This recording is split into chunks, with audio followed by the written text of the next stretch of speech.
Honorable Sir, please proceed.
Oh, yes. This is the TBS, the Truth Breakfast Show, on 96.1, the heart and soul of Liberia. Bob Bounce. Bob Bounce. What happened? Is it Bob story change? Bob Bounce story change. Our prophet this morning will come from Bob Bounce. Our warrior wise will come from Bob Bounce. Good morning, folks. This is the Truth Breakfast Show. It's great to be back on a Wednesday. Just consider the rain to be a showers of blessing. This country is so blessed. We experience just everything just on time through a due season. There is time and season for everything. So it's the rain. Good morning to the 15 counties. Ain't the land and breath of the Republic of Liberia. The love of liberty brought us together. Let justice be done to all. Good morning, my president. When you wake up in the morning, thinking about the noise on social media to just everywhere.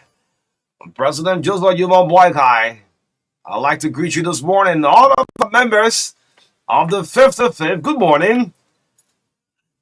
This is the message from Bob Bounce.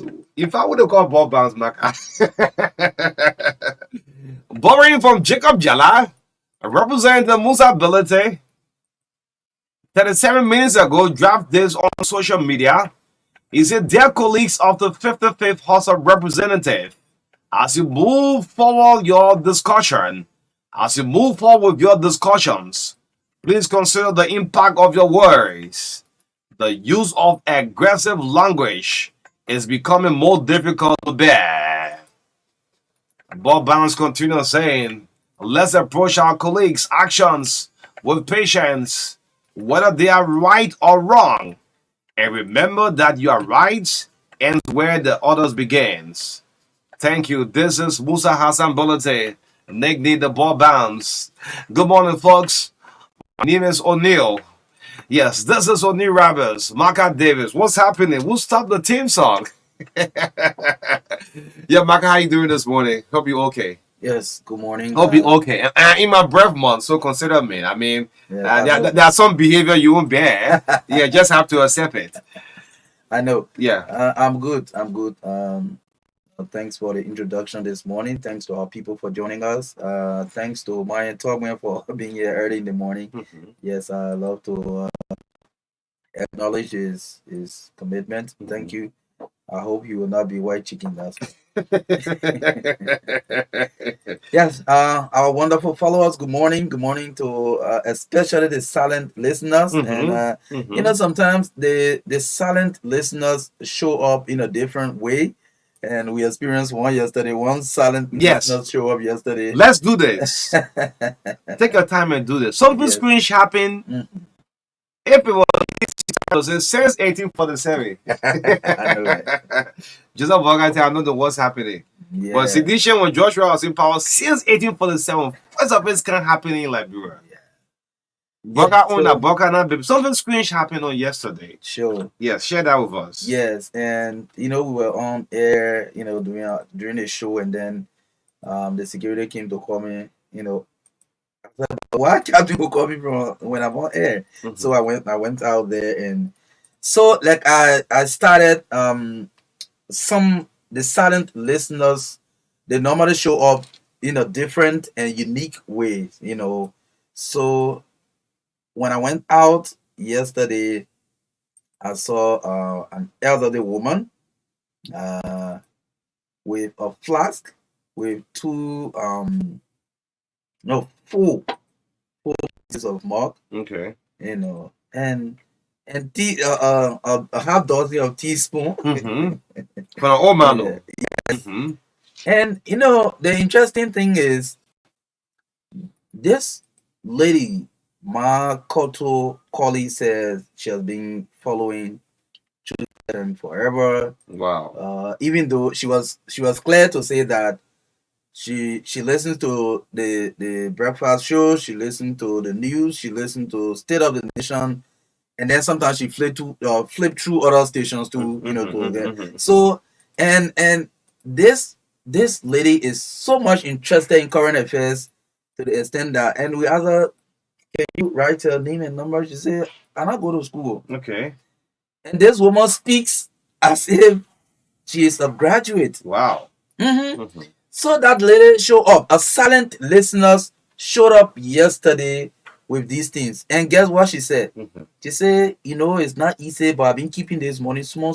And when it reached, I bought these things to bring it as a sign of appreciating the work you guys do for the Liberian people. Wow.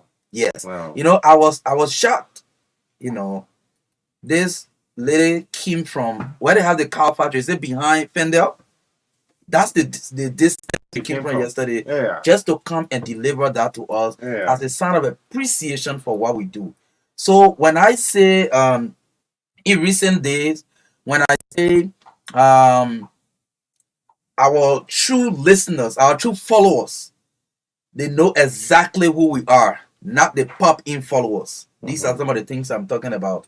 This lady said, you know, she's been following the show, she's been following Truth FM, and she's been thinking, what can I do as a sign of appreciation? And she's been keeping her $5 until it reached to what she wanted to buy, and she bought the flags, the mugs, the spoon, and brought it. Say, this is for the station, especially in the morning. You can do tea and stuff. You guys are working, and she said she loved the slogan, country first. In the midst of all. Yeah, country first. In the midst of all, country first. During the course, and she was clear with us. You know, I witness. She said, "You see me, I will not lie to you, my son. Me, a Bwaka woman, a Unity Party woman, but the way you present the show, government officials go wrong, you say it. When opposition, goes wrong, you say it. I appreciate it. I don't have problem when the president makes mistake and you mention it. I don't have problem. For me, let me say clearly that I'm a Unity Party person. I say, well, yes, that's all right. Wow. That's the thing. So I want to openly appreciate Marka Colley from way inside the cow factory on the Kakata Highway there, coming this far on yesterday to do this kind of gesture. I want to appreciate her. And like I said, these are some of the ways the silent listeners show up. Yes, little is much when God is in it. Mm. And look at Marka is holding the flask. Yeah. Yeah, one Jalo. Yes, we appreciate it. Guess what? Mhm. Even the chairman of the Silent Listener Association is not even the know. Yeah. Which one Anderson needs to be changed, man? Yeah, This people- kind of thing happening on a Professor Anderson. Mhm. Yes, thank you so much, Mark Cotto. We appreciate. And in fact, she took photo of every one of us. Yeah, Yes. I don't even know whether she even have a Facebook page, but she's gonna be sharing her community. Mhm. Yes, I mean, I finally came across meeting the guys on the show.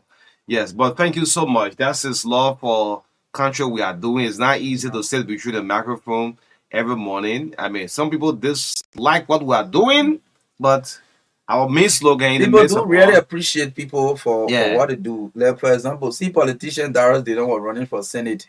People like this were collecting their money and So bringing there's it a to little who came here. Yes. Similarly, almost the same age group. yes, Came here with $20 she brought US. 20 in on Lapa nose. Mhm. She say, Dillon.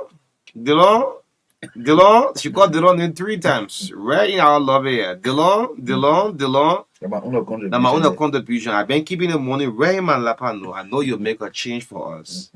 And you know, there are so many mothers out there who say that cool. You know, who pay their children's school fees to go to school is not easy. You know. So that's why we're saying in the midst of all country. For let's see what Sure. we have this morning. It's almost 8 o'clock. Yes, This let's is the bring you, breakfast show. Yep. exactly. So let's bring you the lineup this morning from 5:12. 5:12. Yes, Don't go to 5:18. exactly. Well, so it's Wednesday, July 3, 2024. The health tips come out shortly with David for at least 3 minutes this morning. Mhm. That will be followed by the review of the local dailies to bring you updates from the print media this morning on the TBS.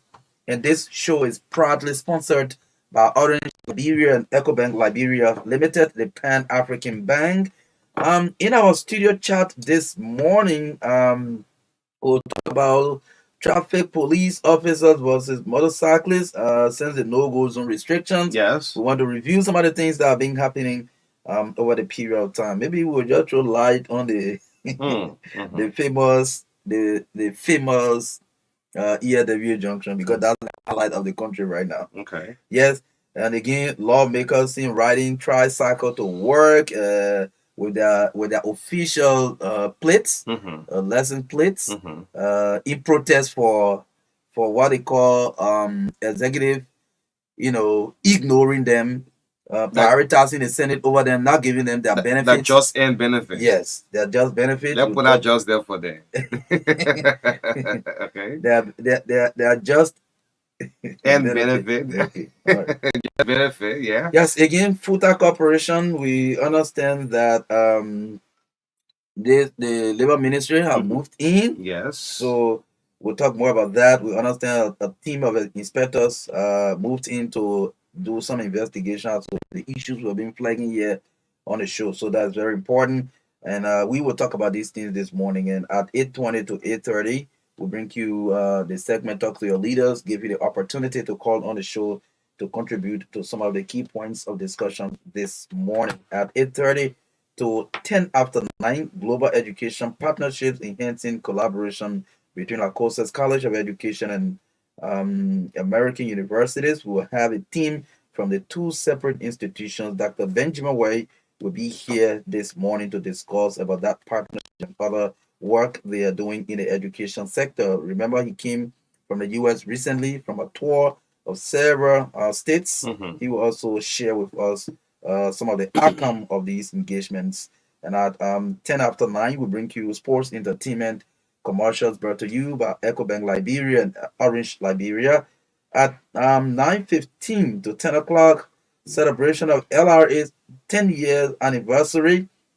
Oh, the Revenue House 10 years. celebrating 10 years since they were separated from the Ministry of Finance. That one-way celebration. The media don't feel anything. Yeah, so the media will have the LRA. we'll have a team from the Liberia Revenue Authority this morning to talk about the anniversary and how it all started. What are some of the gains so far? What are still challenges confronting the Revenue House and all of that? We hope to have the team from the communication section, Mhm. D. Kindness Simwe, and most likely Daniel Ankara. Yeah. Yes, we'll have them here this morning. In the midst of all, country first. Yes. So, That's a lineup. yes. Yes.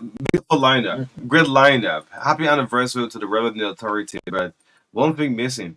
The media will play a very good part with the LRA. So that anniversary you're celebrating, you have to look at the media line. Anyway, yes, but let's bring you health tip difficulty. Not too much lecturing this morning, Derek. It's 8 o'clock. We used to go for a consumer piece of call. It was just right back. Let's bring on David Coty with our health tip this morning. Let's see what David have for us right here on the breakfast. Good morning to you, Abbas. To Ambassador Davis. Today we're talking about anti-aging food. You're talking too fast, so you gotta say 3 minutes. Take your time. Please take your time. Yeah, before your BP goes up, please take your time. Hey, I don't back up every day. I will wait 3 minutes. For you to get it over 3 minutes. Okay, I will take them. Anti-aging foods. Foods that you will eat not to look old. I'm not saying to get old. Everybody will get old, but nobody wants to look old, especially me. You know what it looks like when you speak to a nice lady? Hello, baby, how you doing? Say to you, papi, RL. No, I don't like that. Now, eat these foods consistently and at the right time and in moderation. You will see the result after some time. These foods will make you 10 years younger than what you think. Now, number one, berries. Always eat berries of all kinds. Blueberry, blackberry, strawberry. It's important for you to eat berries. They will make you look younger. Number two, red wine. Drink red wine, but in moderation. Very good. Not because of the distinctive taste. You will start to drink a whole bottle every morning, no, or every evening, no. 1 or 2 glasses will be enough for the day. Number three, avocado. No more than half or one a day. Butter pear, that's what we call avocado.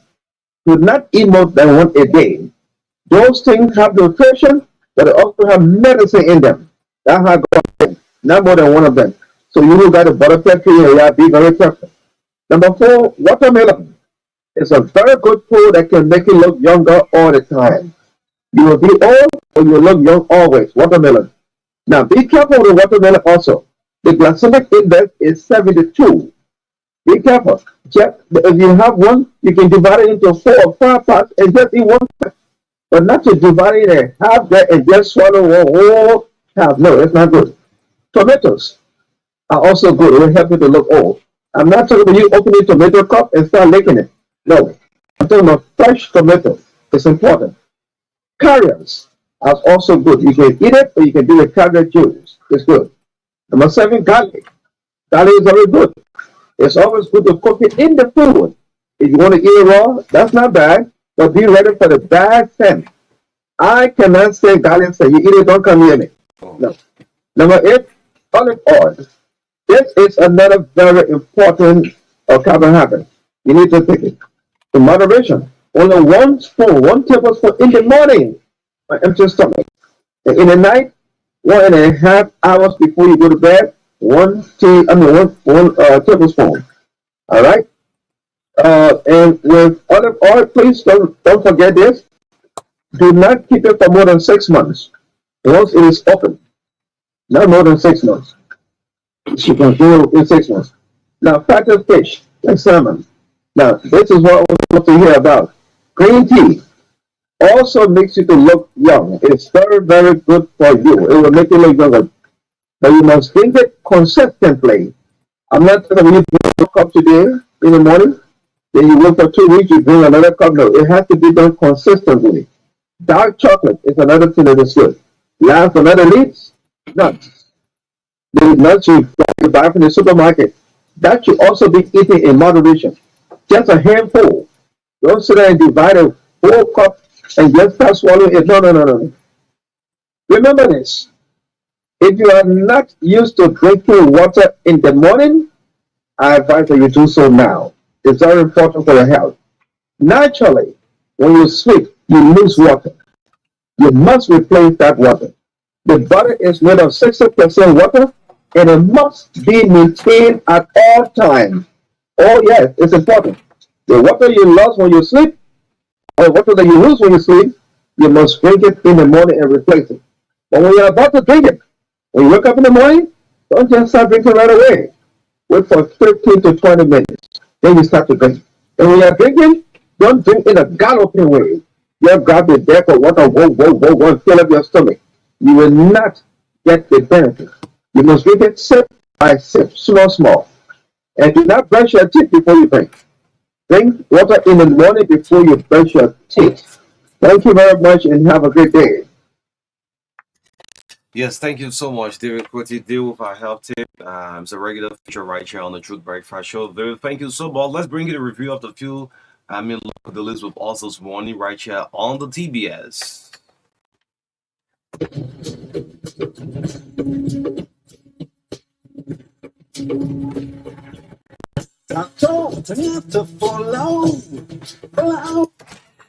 Let's start with the Inquirer newspaper. Our first major story this morning on the front page of the Inquirer newspaper. Yeah, on the news stand for 40 Liberian dollars. Assets recovery team versus gracious riot case. Oh, legal argument begins before young bench tomorrow.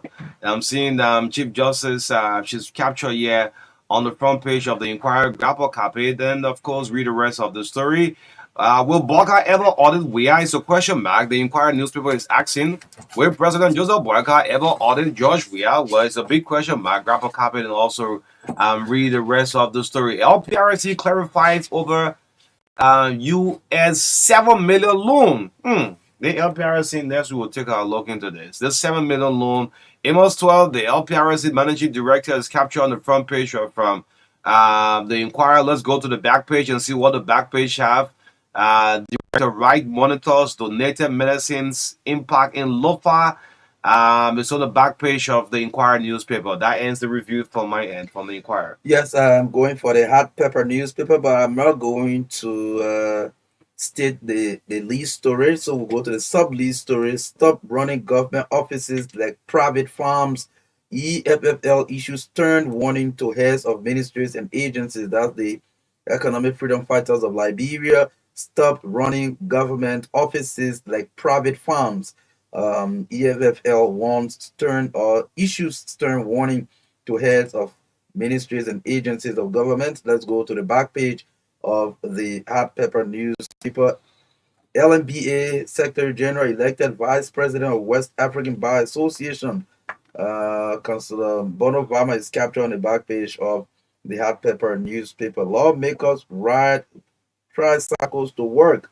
Well, we're seeing about 4 of them parking right here with the House of Representatives license plate. And then let's go for this final story on the back page of the hot pepper newspaper. Knox hails Minister Kura for landmark achievement. Well, what are those achievements? If you read the details or get a paper for 40 Liberian dollars, you read the details of that story. Yeah, so lastly for my end this morning, not many papers, I don't know what's happening. The Independent is our last stop this morning. The front page of the Independent MPS operation at risk as liabilities jump up to 23%. Of course, Circle Duplex captured on the front page of the Independent.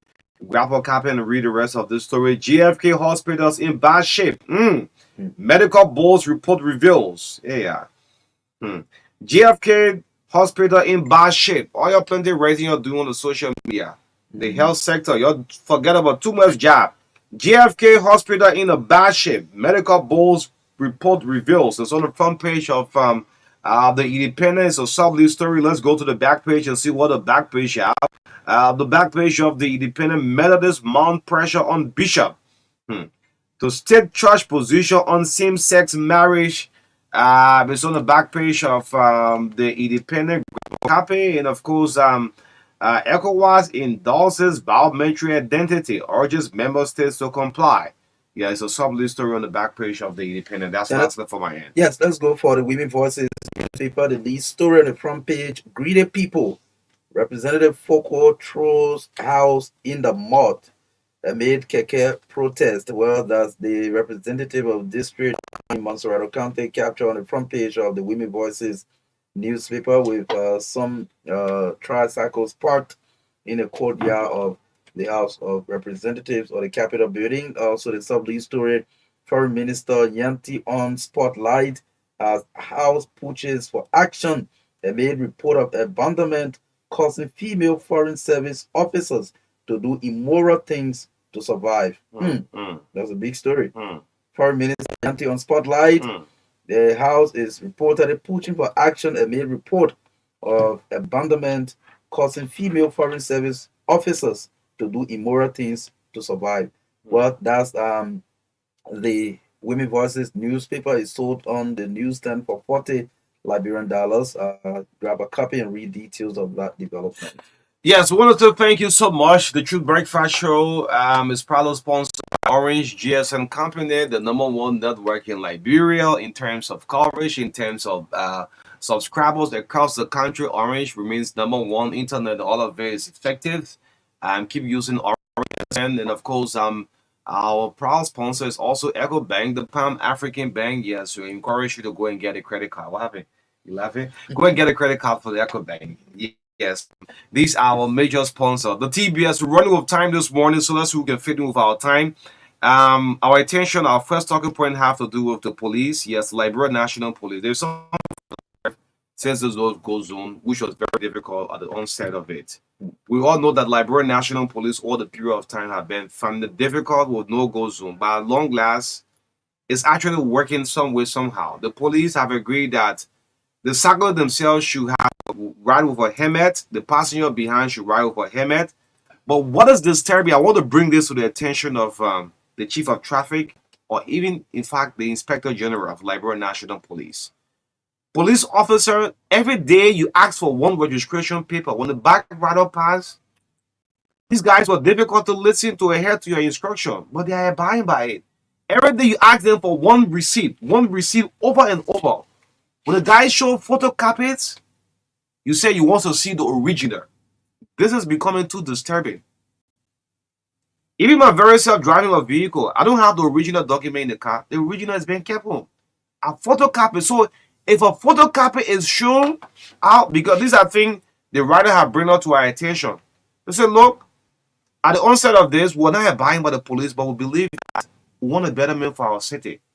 But we cannot show our documents, and the police will tell us, say, they want to see original. Every day we show, when you pass about 5 or 6 different checkpoints, you keep to show one document over and over and again.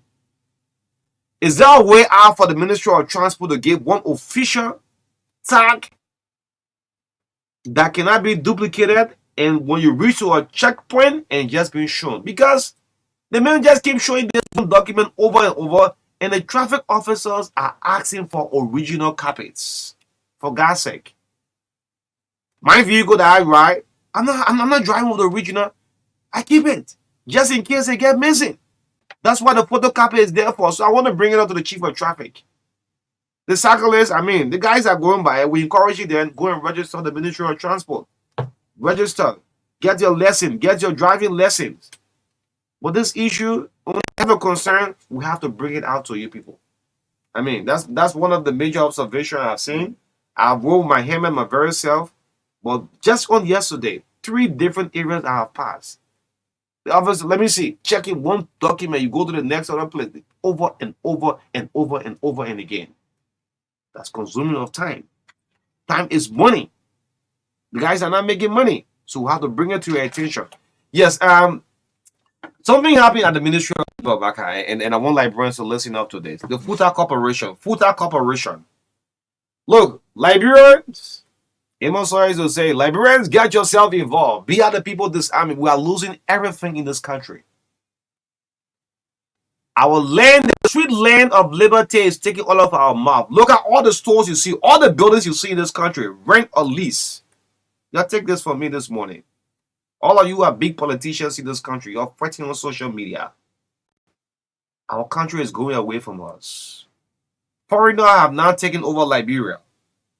The Lebanese, the Indian, the Fulanese. All the buildings in the city, they are owned by them.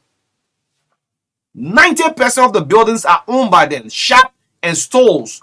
All we Liberians fighting for here is just one politics. Everything is going your way. Look at all the buildings you've seen. Rent or lease. These are two things you see. Look at it. Rent or lease. The Fulanese taking everywhere. Shop, stores, supermarket, everything. The only thing Liberian men can fight for is the one presidency. Tear one another on the social media. The sweet land, the milk and honey leaving from us. The FUTA Corporation. FUTA is a million-year company now. The Ministry of Labor went to FUTA Corporation yesterday. And guess what this company called the SSC did? The SSC company, for the very first time, went under the belt. No, super money. I had you super money. You the head of FUTA, the FUTA governor, listen to this. For the very first time, you took safety gears and gave out to the guys under the belt. When you say under the belt, from the machine where they produce the cement, the hot machine, from the cement straight to the truck. The guys were seen wearing blue jumpsuit yesterday. And when the inspector came for the Ministry of Labor, when they were told that all the people you see in the blue, they already employed. That's lie. Tito, you lied to the people. You lied to the inspector of the Ministry of Labor. Tito at the SSC company said, look, you see that whole team down there? And people makes millions of dollars for FUTA. Today, FUTA is involved in coking gas. All the coking gas you see in Liberia today is produced by FUTA. Cement, rice, flour, everything. The foreigners have taken everything. The key thing here will say, employ our Liberian people. The guys are working 1 hour for 90 cents. Labor Ministry, good morning. 1 hour, 90 cents. I want to appeal to the Ministry of Labor, go back. Go back to that area called under the belt, where they produce a cement. Ask these guys. I mean, this is sad. So yeah. When they heard about the inspection team going, that was the time they started giving a safety gear. They gave the gears right away, and the guys were surprised. Why are they giving us in blue for the very first time? Why FUTA is doing this to us? Under the company called SSC. There's an Indian guy called Lavi. By the labor law, he's operation manager. Don't we have a qualified Liberian to occupy this position? All we see on Facebook, Marka, is lawmaker crying for this. Look, Liberia going, my people. Crying for 45,000 to Baka. The Baka lawmakers putting protests themselves. You're calling protests, massive protests. That's why you're welcoming yourself. The country will just get uprising one day and just storm that whole Capitol building. That's what you're doing to yourself. The country going away from us. Look at. My brother, look, all the stores, everything, everywhere, rent or lease. Who owns these buildings? Not the typical Liberians. Man, yeah, man, you want to take some water? It's a serious thing I'm saying. All the buildings you see everywhere, we own nothing for ourselves. All we do, we become minister, we become deputy minister, we fighting one another.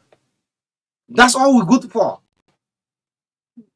Yes, Onu, I know you are very passionate about that, and it is heartbreaking for us to realize that as a country we have lost grip on the private sector. We have lost grip of the private sector. We are giving it away. I can say because of politics. There are people, Liberians, who are in business trying very hard, but majority of the Liberian people, especially the well-to-do people, want to be representatives. They want to be senators. They want to be president. So everything is about politics. So we are following politics, and we are losing sight of the future of the country. And the future of the country is the private sector. That we've said over time, government cannot provide jobs for all of the citizens. And what we have done now is every year we will be talking about, they will remove some people from payroll, they will do payroll audit, head count, and all. We will continue to do these things because there is no opportunity for job in the private sector.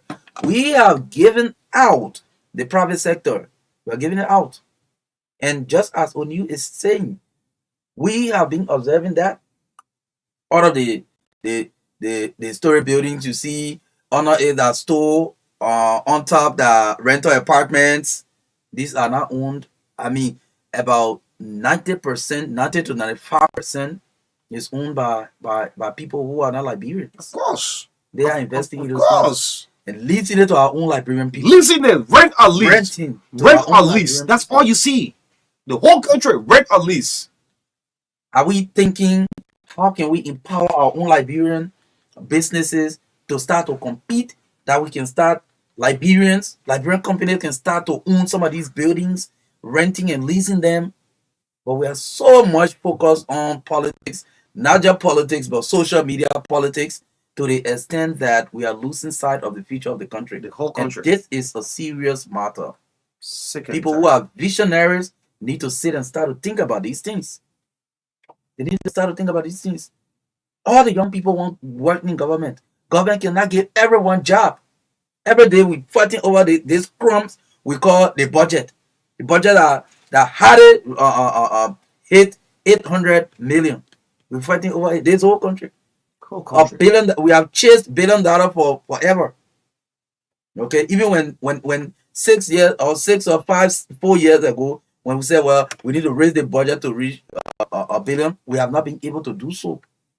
Yet and still, everybody wants to work in government. So we'll take all the budget and pay salary and sit down. No development, no investment in the private sector, and we continue to give away the private sector. Marka, listen of the Fullers and the Lebanese can shut this whole country down, business wise. Absolutely. They can shut this whole, I don't want to say damn country. The Fullers and the Lebanese can shut this whole country down, business wise. But in the first place, the people can they can just decide they're not bringing rice again. Don't bring rice. Close all souls. The country will be shut down. Liberia is losing. We're losing the country. We are losing this country gradually. And the inspector, please ask for FUTA payroll. Ask for the payroll for the last 2 years. And let's see whether these people are employed or not. FUTA participated in our election. Yeah, George, we are Joseph Marka. The FUTA governor told all the whole FUTA community, say, yo, vote for George Weah. You can do that in Guinea. Marka Davis have his company in Guinea. Dumbuya or Conte. And he said, well, you vote for Dumbuya, you know what you're talking? The next morning, you're back into Monrovia. Mm-hmm.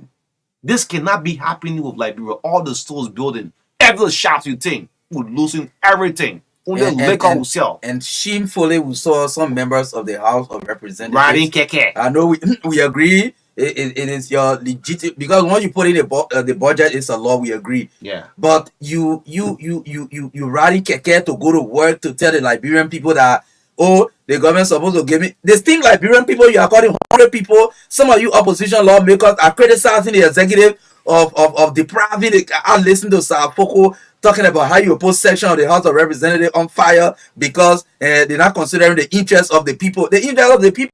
Some of your colleagues, in fact, you were part of the planning to carry keke to work because you are not being given $45,000 to buy a car. To buy a car. You living right here, district now in Central Monrovia. Yeah, you say they give you $45,000 to buy a car. Riding keke going to work, and you go to section yesterday and tell the Liberian people that you burn the chamber because the speaker appears to be ignoring the interest of the Liberian people because there was a borrowing by LPRC, according to you, not approved by the House. So if the speaker plays with that, it will be compromising the interest of the Liberian people. But you are protesting for $45,000 to buy one car. One car. Yeah, for 3 years. One car. The car, I mean, anyway, I mean, we for 3 years. Yeah, 3 years. Only 3 years. For the 5K. Give me a 45K, you know, year or so. I'll be a millionaire. Well, what have we done? The whole business sector is dumb in Liberia. Foreigners have taken over the whole. We don't have no business. Look, the food I repeat. Listen up to this. The food as a labor need can shut this whole country down. So representative, this whole country down. Business wise. Representative can write 12,000 aka on you. I mean, I was looking at research. A president in Colombia, right? He cut the budget down to 90%. Only all these actions are meant to anger man. And we think the executive should be thinking about investing in the private sector. We are losing this country. Losing the country. We're joking about We're it. losing the country. All your shops and stores are rent or lease. Rent or lease. All the young high school graduates want to go join one political party so that they will get civil servant job. Yes. Because that's the only job available. And that's how the government of the day or in the past have made it to appear that if you are not associated with government, you will not get opportunity to work. At the end of the day, there are calls, voices of protest coming from across the country. For example, Margibi County, talking about appointment of local leadership in Margibi is the major talking point in Margibi County right now. And look at the whole Margibi. Look at all the shops, the businesses that they're all owned Look, by foreigners the and aliens. Fulanese are just cutting across. The whole country will be shut down very soon. The people can shut Well, business wise. I think Yeah, this is just to yeah. let you That day know. one. We'll come back with day two on This is just tomorrow. to let you know that The two. we are giving out the private sector, Of which course. is a serious blow to the country Look at that. because the public sector cannot absorb the workforce of the country.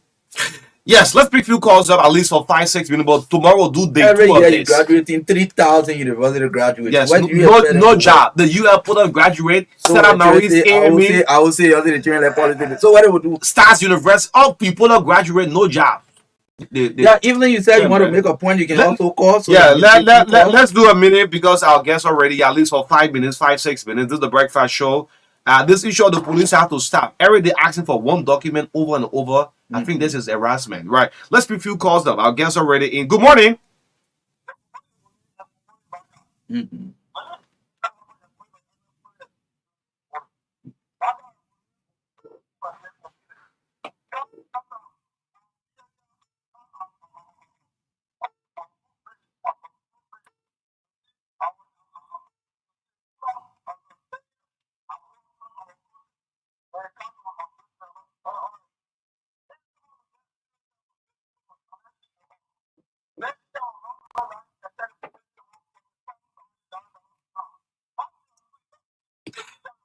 Thank you, Emma. Let's do 30 seconds. Thank you, Emma. Emma, thank you so much. Yes, let's do 30 seconds. We'll scratch of time. Joe Warner, good morning. My brother, I'm so sorry that we talking like this, you know. And this discussion you guys on, I think we will all listen. This is day one. This is just day one. Yes, go ahead. So it's not that we will do it because the thing is, the country, the justice is going, the country is gone. Gone. Take my word for it. But the country is gone, but it is sad that you can go to politics as a young guy. Look at that. Okay. Yeah, Yeah, let's take Evelyn I on think now. Evelyn is on. Okay. Good morning. Morning, Marka, and Oni. Good morning. How was your night? Yeah, we are great. Hmm. You know, Liberia is an interesting country. Do you know that Liberian legislature make more money than the legislature in the United States? As poor as this country, I will share the story link with you done by one of our reporters, Jocelyn Wee. She did a detailed research. Why in this country, for God's sake, you were in District 8, District 7, District whatever, in Montserrado County. Then you want 45,000. Right here in Huntington, which is in Montserrado County, the hospital, they're all the city rotten. There is no light to do delivery. A story of a mother we just told who died on her way, her baby died on her way to the hospital because there was no ambulance service. The road there is bad. That is right in Montserrado County. Okay. And some of them are seeing the ticket. I'm seeing 2 bills that is sponsored. That's complete wickedness. So it's not about the Liberian people, right? It's about the people who voted for them. And there's some of them who every negative thing we hear on their names at the legislature. But then they claim they are honorable. In such a poor country Okay. that is still struggling with lack of medicine, where JFK talking about bad system in terms of the kind of care they need that is not there. They're not focusing on that. You have each company that is doing road now to where we live. They started patching the road. I posted that on my page. They even have time to do oversight. To call them, what's the second layer? What would that be the second layer? They're not concerned about that, but it's about money for them. Senator going 3 things, getting 13,000, and they all justifying her. This is frustrating for us when we put this thing, we tell the story, we do all, and nothing changes. Okay. Exactly. Yeah, Evelyn, thank you. Yes, everyone, thank I will you. share the link with you that you will read about the legislature in Liberia, how much they make, and how the legislature in other developed countries are making. Okay, thank Great. you so much. Yes, I'm your friend. I mean, let's pick our last caller in, but trust me, we want to assure the public we're going to do part 2 of this on tomorrow. Yes, good morning. Our last caller, morning. I'll be very brief this morning, and thanks to the lady who just called in the hot name, but madam, thank you very much. You spoke like a woman, like a man. You know, some of our love because this corporate thing that the rest of the Liberian people are a bunch of fools. No, we are not. We're not fools around here. You cannot be licking the budget massively. everything for the for our hospital, other basic things that we need around. But you stand up and talk and say we are stupid people. The first car I ever owned was the one given to me by Charles Taylor, the Jeep, as also trooper. That were in the house there. I kept mine for 12 years and a half before I passed on to my brother. The pickup I have now is 13 years old. No, we're gonna use 40,000 car for three. Yeah, three years. years. Yeah, they will not have time, but anyway. But trust me, we'll continue all this on tomorrow quickly. You think we're stupid around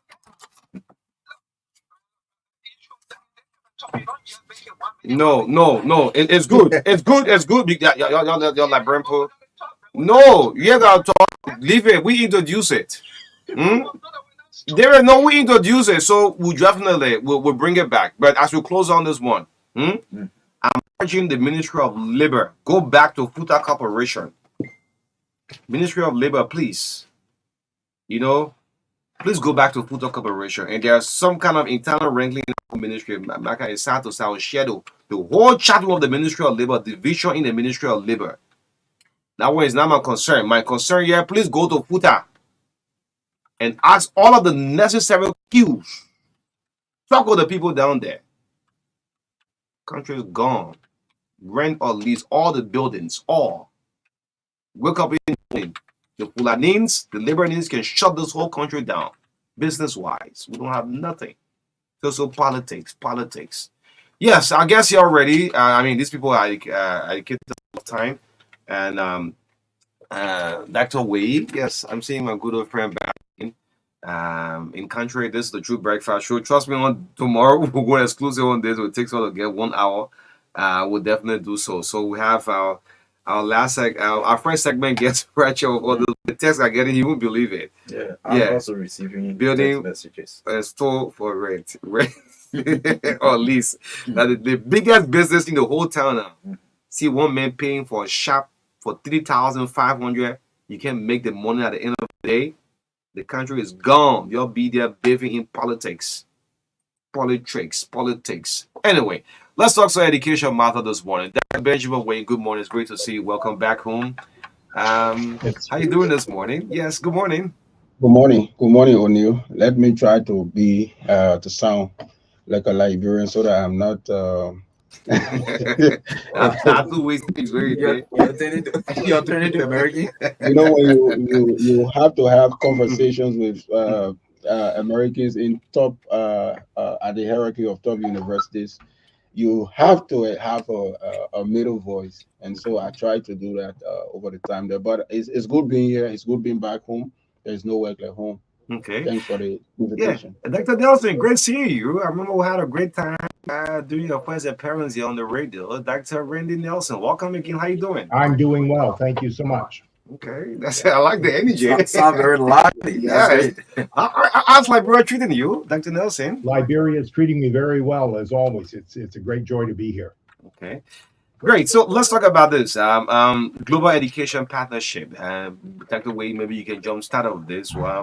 Let's listen to the partnership. It's something very interesting to have two institutions, one from Africa, Liberia, West Africa, and another institution from the US. The Global Education Partnership, enhancing collaboration between La Cosa College of Education and the American universities. Yes, let's hear you. Thank you, O'Neill. It has always been my dream to see Liberian educational institutions. As you may be aware, I am not just only the president of La Cosa College of Education, I'm also the president of the National Association of Liberia School Principals. Okay. This educational exploration of the United States came about due to my desire to see that what are the best practices that are being offered by the United States institutions, especially higher education institutions. And considering the fact that currently La Cosa College of Education is in a partnership with USAID in the transforming the education sector for teachers and students, that is currently seeing over 1,200 students or teacher aspirants attending the La Cosa College of Education and being fully sponsored by USAID in the early childhood and primary education. it was only good that having explored Africa over time. This was my first time crossing the boundaries of Africa to the US, Okay. and the intention was to see what are other institutions in the United States, which is obviously grounded into best practices for education, and that was the sole purpose of my trip. And you may be aware that partnership with international institutions are not only good to for collaboration and comparing best practices, but also very useful when it comes to universities rankings. Not many people in Liberia think that we are far behind when it comes to the running of our various higher education institutions. We may not be even listed among the first 500. Any of our universities may not be listed in the first 500 universities across the world. And to be able to do that, you have to have a combination of three things: education, experience, and exposure. A lot of people think that education is all to it, and a lot of people also think that when you have the long experience, it's all to it. Dr. Nelson here will agree with me that even Americans, the lack of exposure is also limiting Mm-hmm. anyone for that matter. Okay. Exposure is a very big contributor to anyone who wants to make the maximum use of best practices across the world. So many people have education, they may have experience, but they lack exposure. And whenever you lack exposure, there is a sense in which you will carry on what we call ethnocentrism, where you judge other people based on your own criteria. You know, the world has grown, the world is diverse. You don't need to sit back in Liberia and think that you are doing what is best, or you can sit only in America and think that your practices or what you are doing is the best, unless you can leave America and go out and experience, what is out there, and that was the purpose of the trip. And so this trip took me to three great United States institutions. The first started with Augustina University. Okay. Augustina University is in South Dakota, and the prime outcome of that discussion with the Department of International Programs was to see that curriculum alignment in areas of early childhood education, primary education, and to also learn from their program in that provides education for deaf, people with deaf who are deaf. They call it hearing impairment, but they say it's no longer hearing impairment, but people who are deaf. Okay. So that was the key for visiting Augustina University, and I'm glad to announce to you that there has been this initial agreement to see a 2+2 relationship with Augustina University and La Costa College of Education. Meaning, anyone who has completed La Costa College of Education Associate of Arts degree program can transition to Augustina University in South Dakota to complete the next 2 years of university education in those areas. So currently curriculum alignment, they have shared their curriculum with us, and we have shared with them, and we are seeing areas where we can begin the alignment on an incremental basis. That is ongoing. And I'm sure before the end of the year, there will be this memorandum of understanding that will consummate that. Of course, I will talk about the challenges and some of the issues expressed, Yeah, but we'll definitely get to that. moving Yeah. on to University, where my good friend Dr. Nelson is from. I was more or less interested in areas like English as a new language. Initially people used to say English as a secondary language, as a second language. But Dr. Nelson made me to understand that not everything has to be the second. It's always the new language, because some people have two languages. So teaching English as a new language, and I've always been thinking about that Liberia as an English-speaking country that is bordered by two French-speaking countries, New Guinea and Ivory Coast. We into teacher education have not made use of training our teachers in this area that will make them become English teachers in Guinea and in Ivory Coast, which is a large opportunity for employment of Liberians. Believe you me, you went to school here, right? Who are those mostly that were teaching French? Was it not most of them? Not The Guineans? foreigners. Yeah, most of them Guineans, most of them Ivorians. are foreign. We as a neighboring country who known to be an English-speaking country.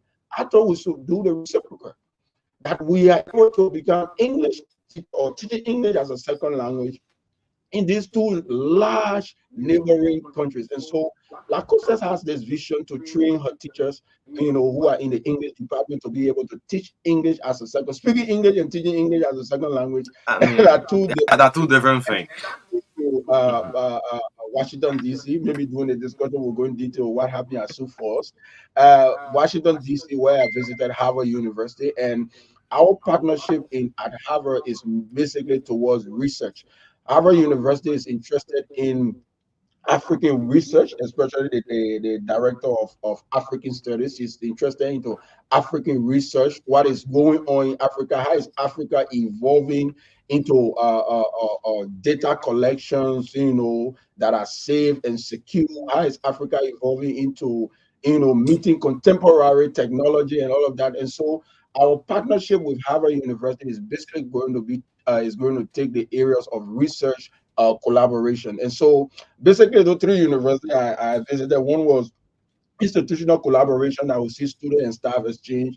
Another one is collaboration with learning best practices in teaching English as a second language. And Dr. Nelson is in Liberia to also help Lacoste with that.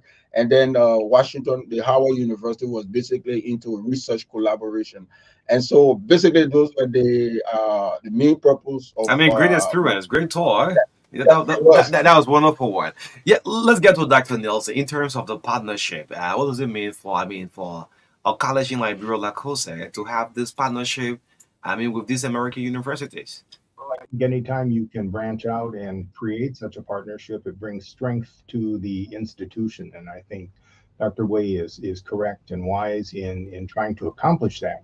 I think he is correct also in saying when we diversify, when we broaden ourselves and go out into the world, we see new ways of looking at things, new ways of thinking about things, and it causes us to reassess what we do at home. And I think all of it leads to positive change. So I think it's a plus. So, Dr. Randy, what have you taken so much interest in the Liberian education sector? I have been an educator for 45 years, just recently retired from my official work life in the United States. And I learned years and years ago of the power of education. Education has the power to completely transform people's lives. It can take people from dire situations and propel them to places that they could never predict.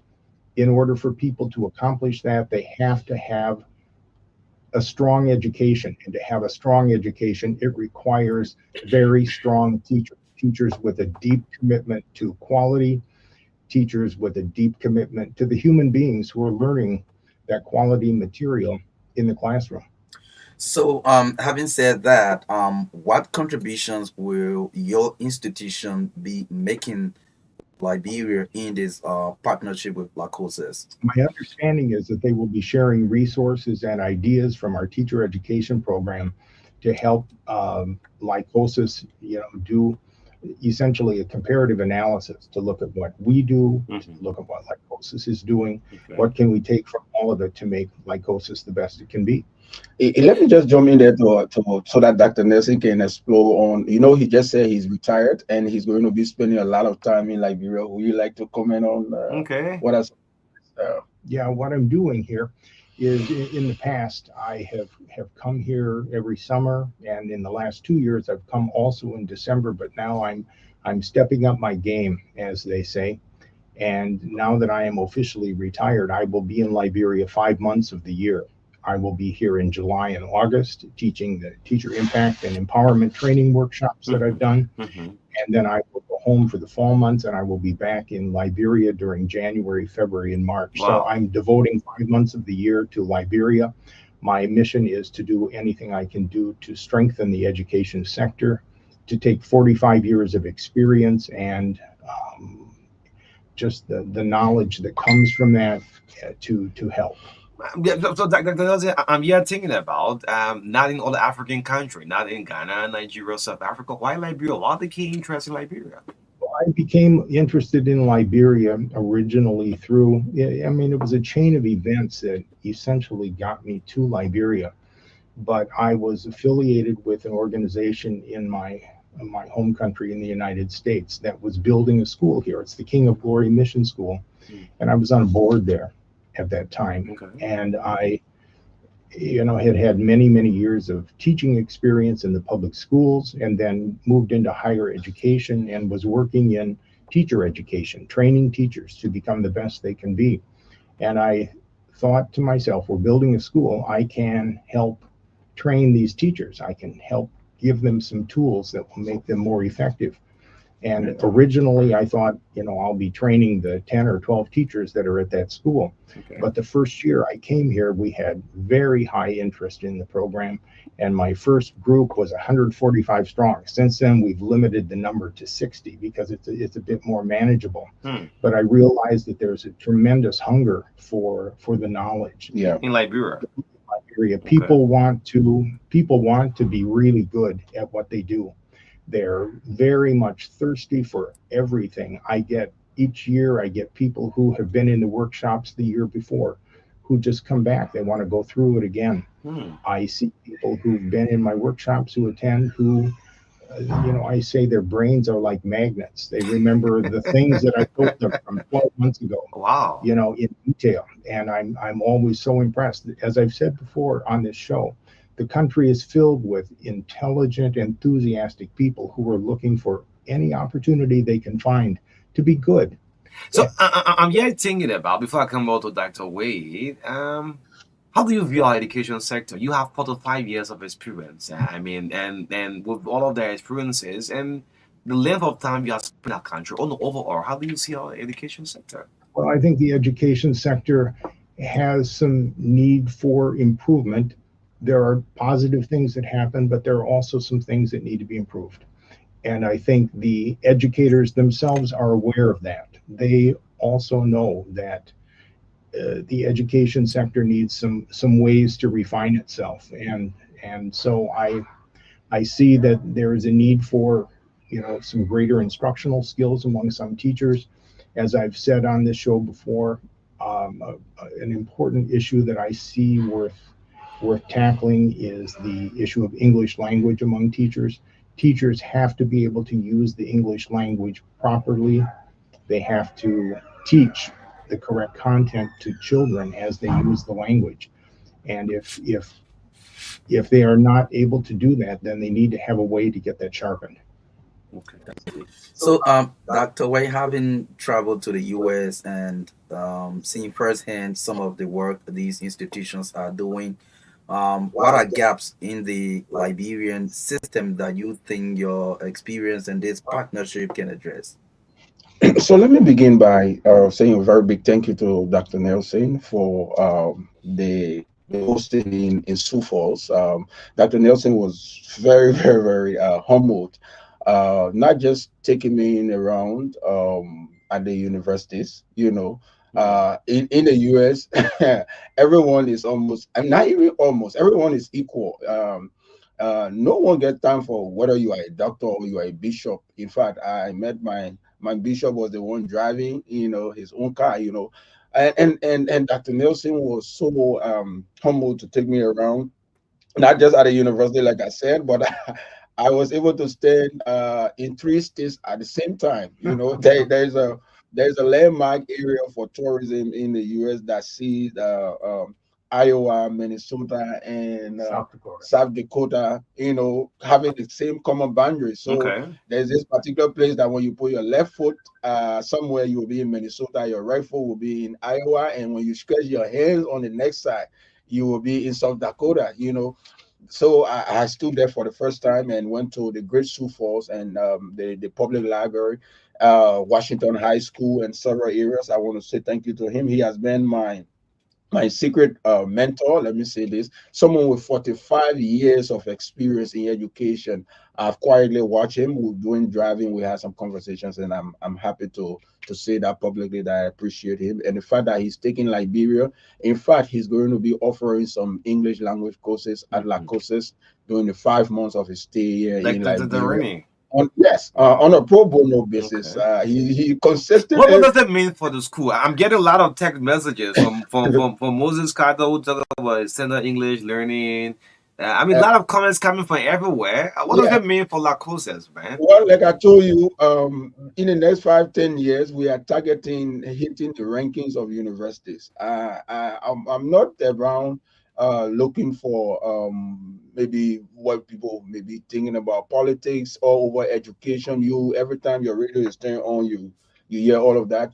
We must focus on every one of us have our area. Our librarian musicians say your area that your area. And once we start to focus on our areas, we will definitely see opportunities out there. Like I said, we are looking forward to seeing our institution have international rankings in the area that we are providing service. With this international partnership, and there's a soon coming one with Winneba University, hopefully. There is a plan to establish this institution in the Gambia. Groundwork feasibility studies are currently ongoing. And so, to be able to do that, you must be able to establish links and get best practices. The word is everything in the world. Resources have been created by a lot of institutions, and there's no need to reinvent the wheel. And so, the partnership is going to see resource sharing, staff exchange, online exchanges with our faculty and staff, and the rest of it. And your basic question was, Marka was asking about gaps in the library education sector that this partnership going to change. You know, the first one is into research. My discussion with Harvard University tells me that a lot of African institutions are benefiting from international grants and research grants that these days they are not relying on tuition and fees from students to be able to maintain their institutions. Liberia is a reservoir of research. Our country is a virgin when it comes to contributing to African studies. How have we traversed from being almost a failed state to the country where we are today? And one of the issues I have realized consistently, Marka, is that we have not been able to discover ourselves and the positives about ourselves. And so every time you meet a Liberian abroad, they are always talking about change and change and change. And sometimes, you know, we all have been yearning about change. So we need to ask ourselves, change to what? Change from what we are as a people to what other people are. I give you a typical example. A Liberian will be watching a Nigerian movie and will not care about how they speak. In fact, it looks funny, it looks humorous, it looks good. But when they turn to a Liberian movie, they start to criticize immediately. They start to watch out for. So there is this sense in which we have not discovered ourselves. We don't know that we have systems in place that have been with us for 175 years. And until we are able to do that through research and be able to teach our children that, they will not appreciate themselves. They will always tend to think that other people are better than us. And only this struck me a lot in my recent visit to the US, visiting Liberian communities. And every Liberian who has not even read any paper, who has watched movies and cartoons in the US and maybe gotten ideas from those cartoons, think that their solutions are supposed to be Liberia solutions. So no one sees a positive in this country. Wow. We learn at Rabos International Airport, and having gone through all of the bureaucracies at the various transition point, we arrive, and having arrived safely, getting off and going to our check for the yellow card and all of that. This Liberian guy looked up and saw fast track. You know, they got this fast track stuff, and he said, "Look at fast track. Look at. I hope they will be fast." I'm like, I look at him for long. I turn around. I say, I don't like to stand near Liberians who, by the time they hit home, they are ready to criticize. And I walk from near him. He started to complain. I'm not criticizing. I'm just joking. I say, you are not joking. You didn't joke in Brussels. We were all sitting there. The plane was delayed. You weren't went through all the checks. went through all of that. No comment, There no was nothing. nothing. But here you are hitting ground and you joking with foreigners all standing with us. What impression do you expect them to carry? And that is how we carried ourselves. We don't love the way we speak. We don't love the way we interact. We don't love the way we do things. And what I realize is that until we can recognize how our systems work, for example, in the US, the people take tips, right? You eat, and then the person tells you that if you like, you can give me a tip. If you know, it's tip. If you give me tip here, what do they call it? It's a bribe. They say bribe. Okay. They say corruption. But what America has done is that they have accepted that that is a natural culture, Mhm. that is acceptable. Uh-huh. So we are just knowing what what we are in some many instances. We should be unique to Liberia. And when you come to Liberia, this is what you expect. That's what they call system. Great. So I mean, we want to have more callers coming calling through. Dr. Ray, listening up to what Dr. Way say, are you willing to go along and work with the system? What we have in Liberia? Yes, I certainly will. I will make any contribution I can make. Yeah. Okay, that's great. Yes, so I want both of you to relax. Let's have more interaction. I'm seeing a comment here on the social media. Well, I'm a deaf educator and would like to make an input. Richard, can you put the number on this person can make an input, if possible? Yes, but let's pick calls up at least. Yes, this is very interesting. 202579 202579. This first caller. Good morning. Good morning, Big Brother Marka and Big Brother O'Neill. This is Lucas Winston Jr. from the Peaceville Town community. I want to appreciate the work for the level of innovations and development currently ongoing at the Lagos College of Education. I am a student there and I'm a witness to what all you say. My question this morning is the doctor made mention of a university in the US called Augustina University. I stand to be corrected. That if you graduate from the AA program, you have the opportunity, you can go, you can enroll there. But this is my question, which is at my advantage currently. But this is my question. At the BSc level, if you get your first degree, can you also have the opportunity to enroll at the Augustina University for master if they are offering a master In your program? That's area. my question. Okay, thank you. Okay. Yeah, let's stick to the time. That's Go to good. the question. Great. Yes. Good morning. Good morning, Marka. Good morning, William. Good morning to the gentleman in the studio. My name is Dr. Latte, and I thank you guys so very much for coming on this program. I think I've heard Dr. Nelson before, and I usually hear Dr. Wahid. So I just want to know, our foundation, our educational foundation in Liberia is extremely poor from my evaluation.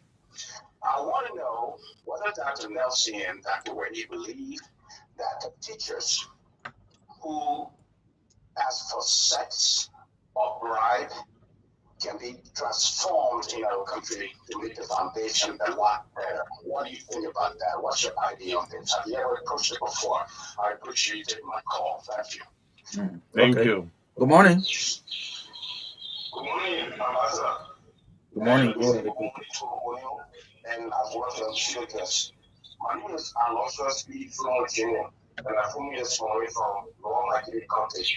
I called to study the student case. You know, some of us, we are product of like process, most especially at the associate level. And this is why the issue that has to do with building connection is important. And I was appreciating the entire leadership of La Process for building a connection with other international educational institutions to see how this college can be compared to other colleges when it comes to the international level. But this is what I listened to the education minister, right, in the news podcast this morning, where other people are giving classifying or statement in broadcasting the former president's statement. And I think the issue that has to do with training of teachers.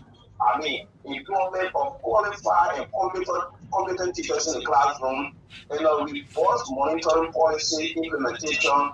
These are things that the education ministry need to look at. And President Waka, I don't think the issue has to do with appointing Mr. Wade just on the board as a member when it comes to the education advisory committee of the country is sufficient. Okay. Yes. Yeah. Let me pick up Moses Carter, the standard English head. Moses, good morning.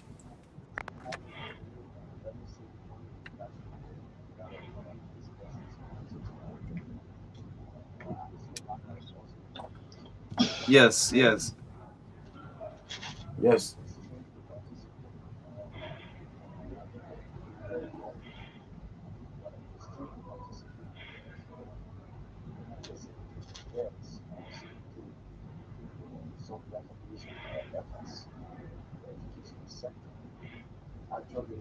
those have a serious interest in the discussion. You know, my institution, Standard English Center, was established in 2010, along with Sister Mary Levy Brown, Sister Mary Levy Brown, former legislative executive. We set up that school basically because we thought that uh, there's nothing you can do in academia that you don't have to understand English. If you want to teach, you got to teach in English. And if you can't speak and write English properly, how can you be a good teacher? And if you're a student that can't write or speak, how do you get out there to present what you learn at university or if at university or high school? So English is the fulcrum of all of the subjects that we learn in high school or tertiary education. So as such, it's important that teachers themselves to take time. But let me tell you the truth. Most of the students as reported out to school are foreign students. They come from Guinea, Ivory Coast, Togo, Cameroon, just to learn English so that they go back and they're living here in these Nigerian countries. And our own idea is interesting to do that competition. But when you look on social media, which is Facebook, or social media platforms today, Mm. probably some of the constructions, of some like unions. I mean, you get so much, sad, to see how people like to understand simple subject matter, even, constructions. So it is something that is very worth, the attention, and I like to say thanks to uh, the head of my process, and I would love to later have this number so that we can have some conversations about how we can put more emphasis on this English language. English is a second language, it is not an official form. So that is why we emphasize that it is the most effective language that is all around the world. Okay. So it is important that we put more emphasis, even if when you talk about economic jobs, if you are not, English speaking or writer, how can you do a good job on this? So English is an indispensable tool for everyone. And I really appreciate English coming to give us all the what we call with Dr. Willie, giving us, Th- th- English Thank you. Thank you, Moses. Thank you. Let's pick our last caller. Lawrence Yelu. Lawrence is from Accountable Live, Accountability Lab Liberia. Lawrence, good morning, live. Go ahead.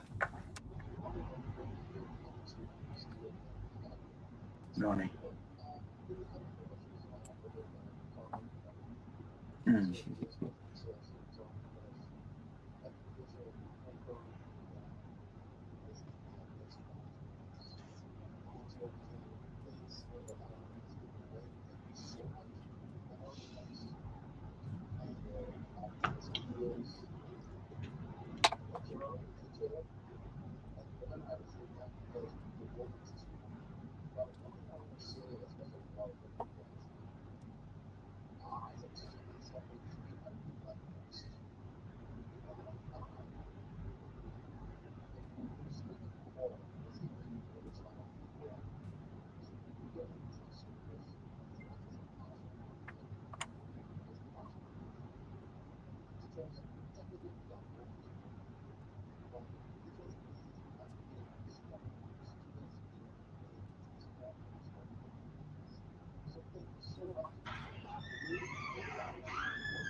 Thank you, Lawrence Yelu. Lawrence Yelu. Yeah, Doc. Yeah, he can respond to the callers. You listen up to them. Okay, so let me begin with Lawrence. I follow Lawrence.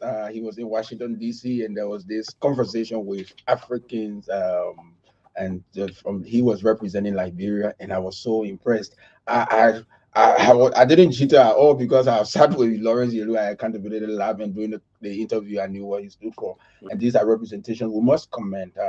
Of course, Lawrence will be checking out on you to see how you can give some of your leisure time to encourage students, give them some of the motivation. Currently, we have over 1,700 students in Maserati alone. That, and like Dr. Nelson said, there's this growing interest, in teacher education, and we will be happy to see people like you come a few times.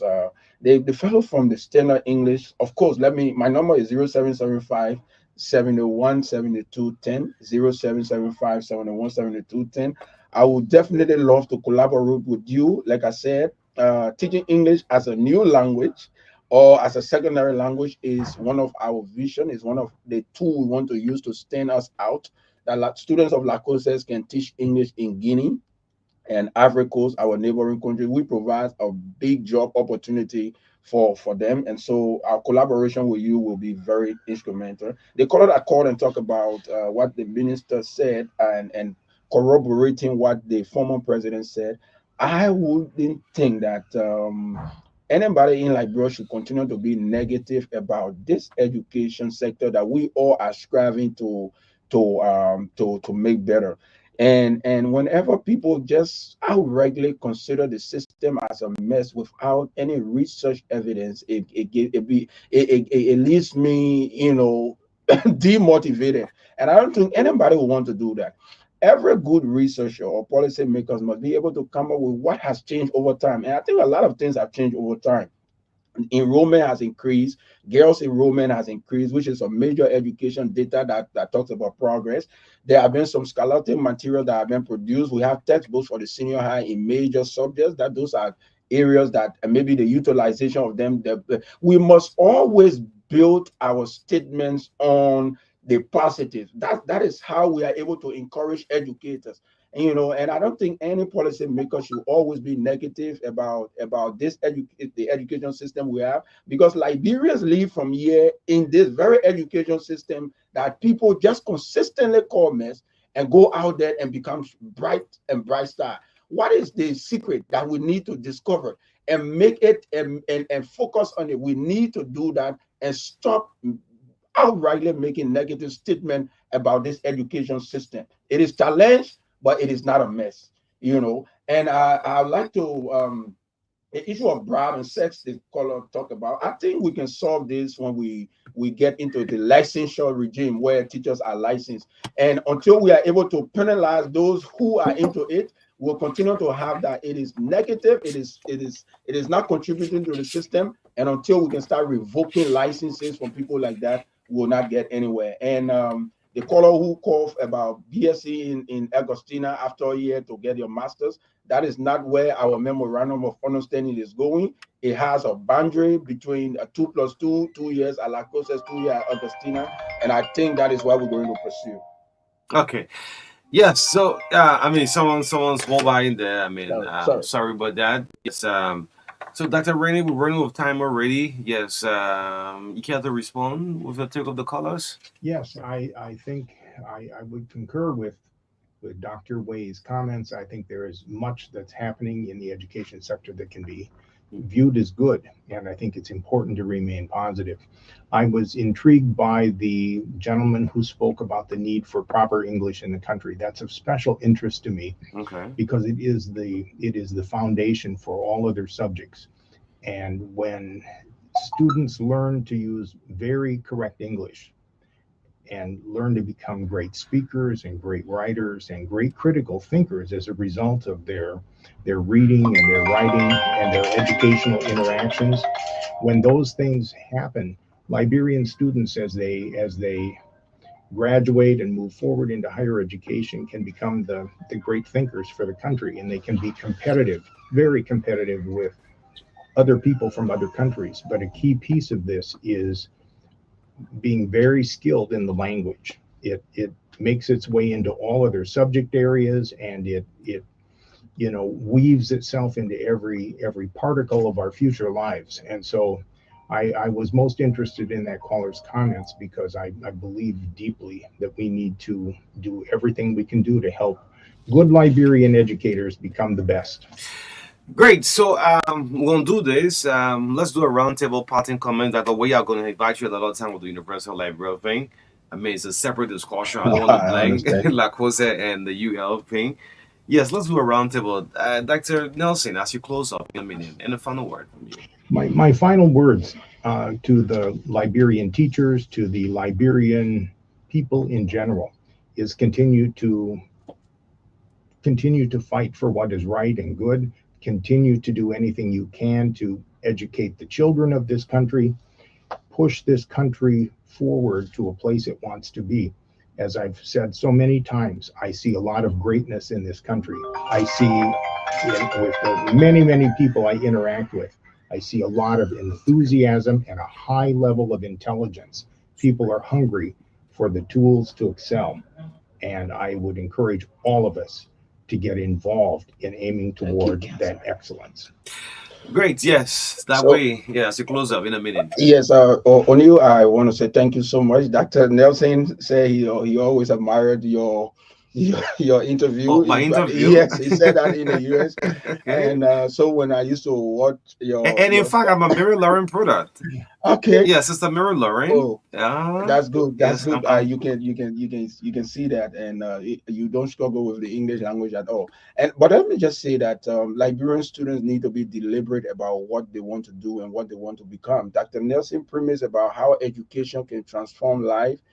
He is a typical example. When I hear his story, he was talking about poverty. I was telling him about the real definition of poverty from some of our perspectives. hmm. But education can transform lives, and when you want to do it, you got to do it to the best of your ability. And so I want to use this medium to call on every educator in Liberia to move forward with critical thinking and research. I Hmm. think your exposure in that line, even if you don't travel outside of this country, Hmm. I want to ask every educator to continue to read. When you are reading a book, it's almost like if you are reading a book about Harvard University, almost like you are in Harvard University. Yeah. This practice about Liberians not being able to read, when they say when you want to hire anything from a librarian, put it in a book. Put in the book. I think we need to change from that, because that's the only way we can be able to contribute and not just sit and become criticasters. A criticaster is an incompetent critic. They just sit back and just criticize everything.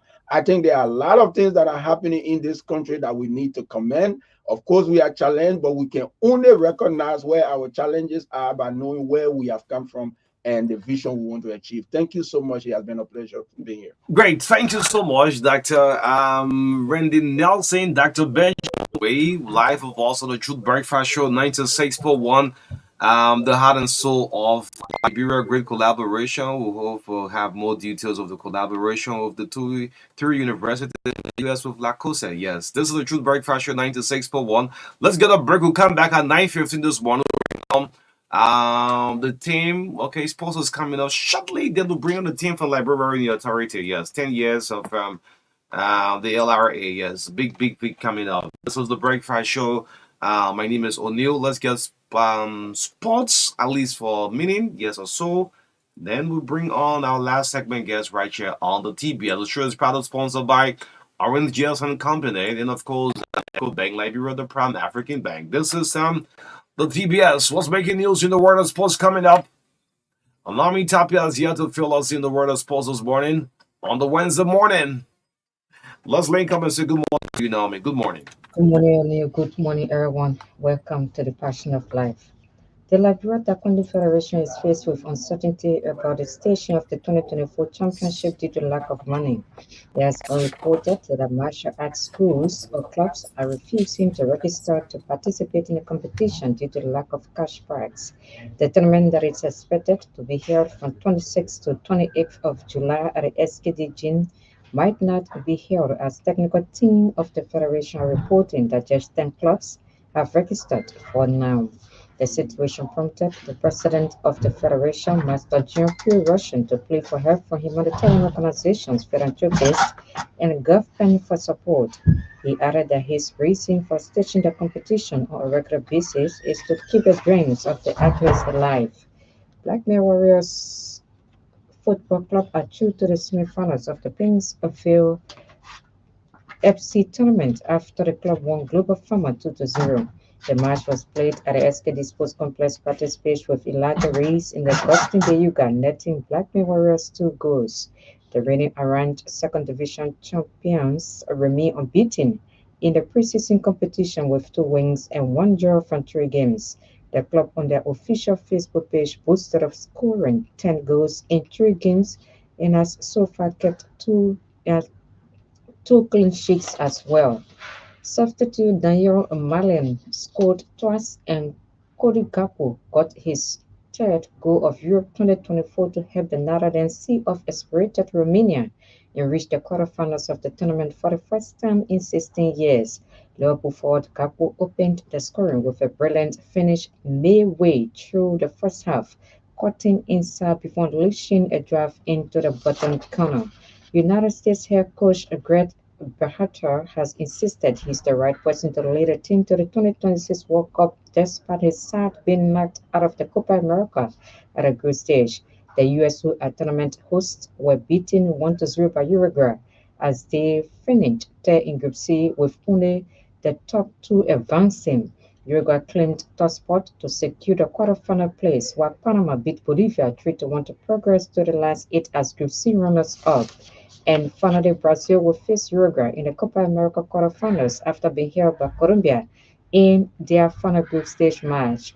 Brazil, five-time World Cup winners, new victory in California, who ensured they finished top of the group, and they started brightly as Barcelona winger Rafinha scored a stunning free kick to put the side ahead. But Colombia, unbeaten since February 2022, responded emphatically and equalized just before halftime when Crystal Palace defender Dana Nunes struck from close range. That's all from our sports desk.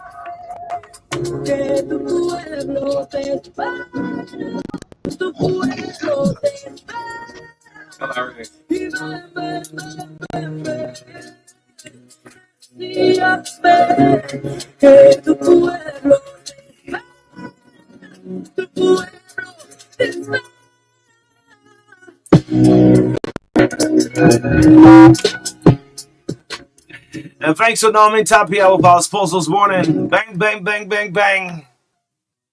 Oh, yes. And I in my breath month, man.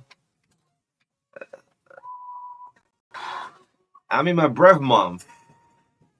July 17. Oh, yes.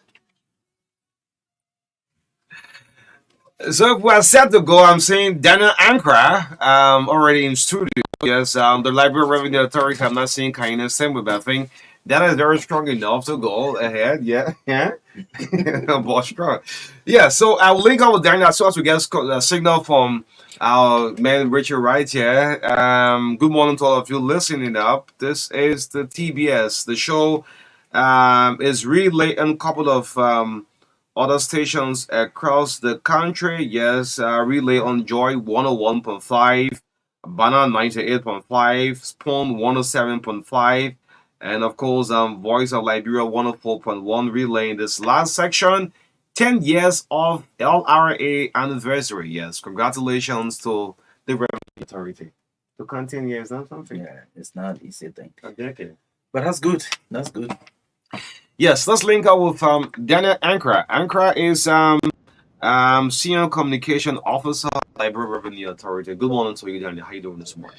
Good morning, O'Neill. Good morning, Marka. Good morning to all of your wonderful listeners across the country. We're very happy to be here this morning. The LRA. Let me put it this way, like LRA at 10. Yes, LRA. Yes, let's hear you. LRA at 10. How is it? It's actually, an interestingly wonderful experience. And, I like to begin by firstly, acknowledging all of the great men and women who came together in the actual formation of of what we now know to be the Liberia Revenue Authority. Well, in just 2 minutes, the Revenue Authority was a revenue department at the Ministry of Finance and Development Planning. And after some serious consultations, it was realized that the revenue department the Ministry of Finance could not be collecting and spending all at the same time. Obviously, for reasons best known, you can't be the one buying the food at the same time you being the one to cook the food and dish up the food and do everything. Okay. The check and balances became an issue, and so as a result of that, the Revenue Authority was established to ensure that one arm of government collects while the other arm of government is there to spend. That way you can be able to, we can be able to account for what we collect, and also the Ministry of Finance can be able to account for how they spend what has been collected. So in a nutshell, that's how the Revenue Authority came to Mhm. its formation. Or obviously the legal framework had to happen for that to become a reality. The Okay. core function Mhm. of the LRA is to collect lawful revenue, administer um, a functional tax administration system that seeks to ensure that we can be able to raise the needed revenue for the development of our country. Great. So we're joined by Kainian Semway, Manager Communication, Media, and Public Affairs, the Revenue Authority. Kainian, good morning. Welcome. How you doing this morning? Good morning, boss man. They may call you boss man. It's Are you great. the boss now? It's a great opportunity to be here and talking about national issues. So thank you again. I'm in this studio. It's always good to be here. It's great. It's good to be here. How have the journey been for the LRA in its 10 years as a tax authority? Without repeating what Daniel has said, Mhm. in another term, it has just been a fantastic journey, full of excitement, but also full of challenges, and then prospect. We've come from way down the line. We've been able to establish ourselves, our brand, and we can only be much more thankful to the taxpayers across the country who have made the LRA to be what it is. When I say that, I mean without the taxpayers, we will not be able to perform our tax, and nobody will know us. But because they are committed, they are playing their roles they are supposed to play. That makes the LRA to make, can I say, in the local term, big mouth about what we're doing. That Okay. we are progressing, that we want to reach 1 billion Mhm. after a decade. Yeah, so we're making a lot of progress. And the Commissioner General and the Deputy Commissioner General and all LRA staff remain so thankful to the taxpayer for the role they're playing. But we need to do even more. We need to do it better. We need to do it together, and that is why we've come this far along with that. Okay. Talking about that, let's look at the commitment of taxpayers over the period of time, especially and in their tax paying obligation over the period of time, because that's the work you are doing. Let's look at the commitment of the taxpayers over the period. Yeah. So, like I said, they have been doing a lot. Just imagine we started collecting revenue at the level of 400 million on the annual basis. Today, we can tell you we're collecting around 700 million on an annual basis. And now we are thinking to add 300 more million to reach 1 billion in a year's time. That wouldn't have happened without the commitment of the taxpayers. And that is why the LRA, in fact, every year try to recognize the taxpayers through what we call the Taxpayer Appreciation Day. LRA, when it started operating when the fiscal year was from uh, July 1st to June 30th. Okay. So we normally used to have that around the end of the year. Later, we tried when the revenue calendar changed, the fiscal calendar changed from January 1st to December. So we take the taxpayer appreciation program at the end of the year to commensurate with the performance. So last year we didn't have one because of the elections. This year we're going to be having hopefully one that would be two into one Mhm. to recognize taxpayer who perform in 2022. That should have been done Okay. at the end of 2023, and then to recognize taxpayers who perform in 2023, which will be done at the end of 2024. That is, the year has ended, the fiscal period has ended. We've done all of our tabulation, all of Mhm. the calculation, looking at all of the records. Just like when you're in high school, at the end of the academic year, then you get your grade sheet. So we now have the grade sheet for the previous years, and we're working on the other one so that at the end of this year, we can recognize taxpayers across the country for the commitment they've made to enable us to move revenue collection from 400 million to around 700 million. Well, let's move on to Ankara. I mean, looking at the achievement, I mean, it's something very big. Let's look at the significant achievement has the LRA made in line with its goals during this period.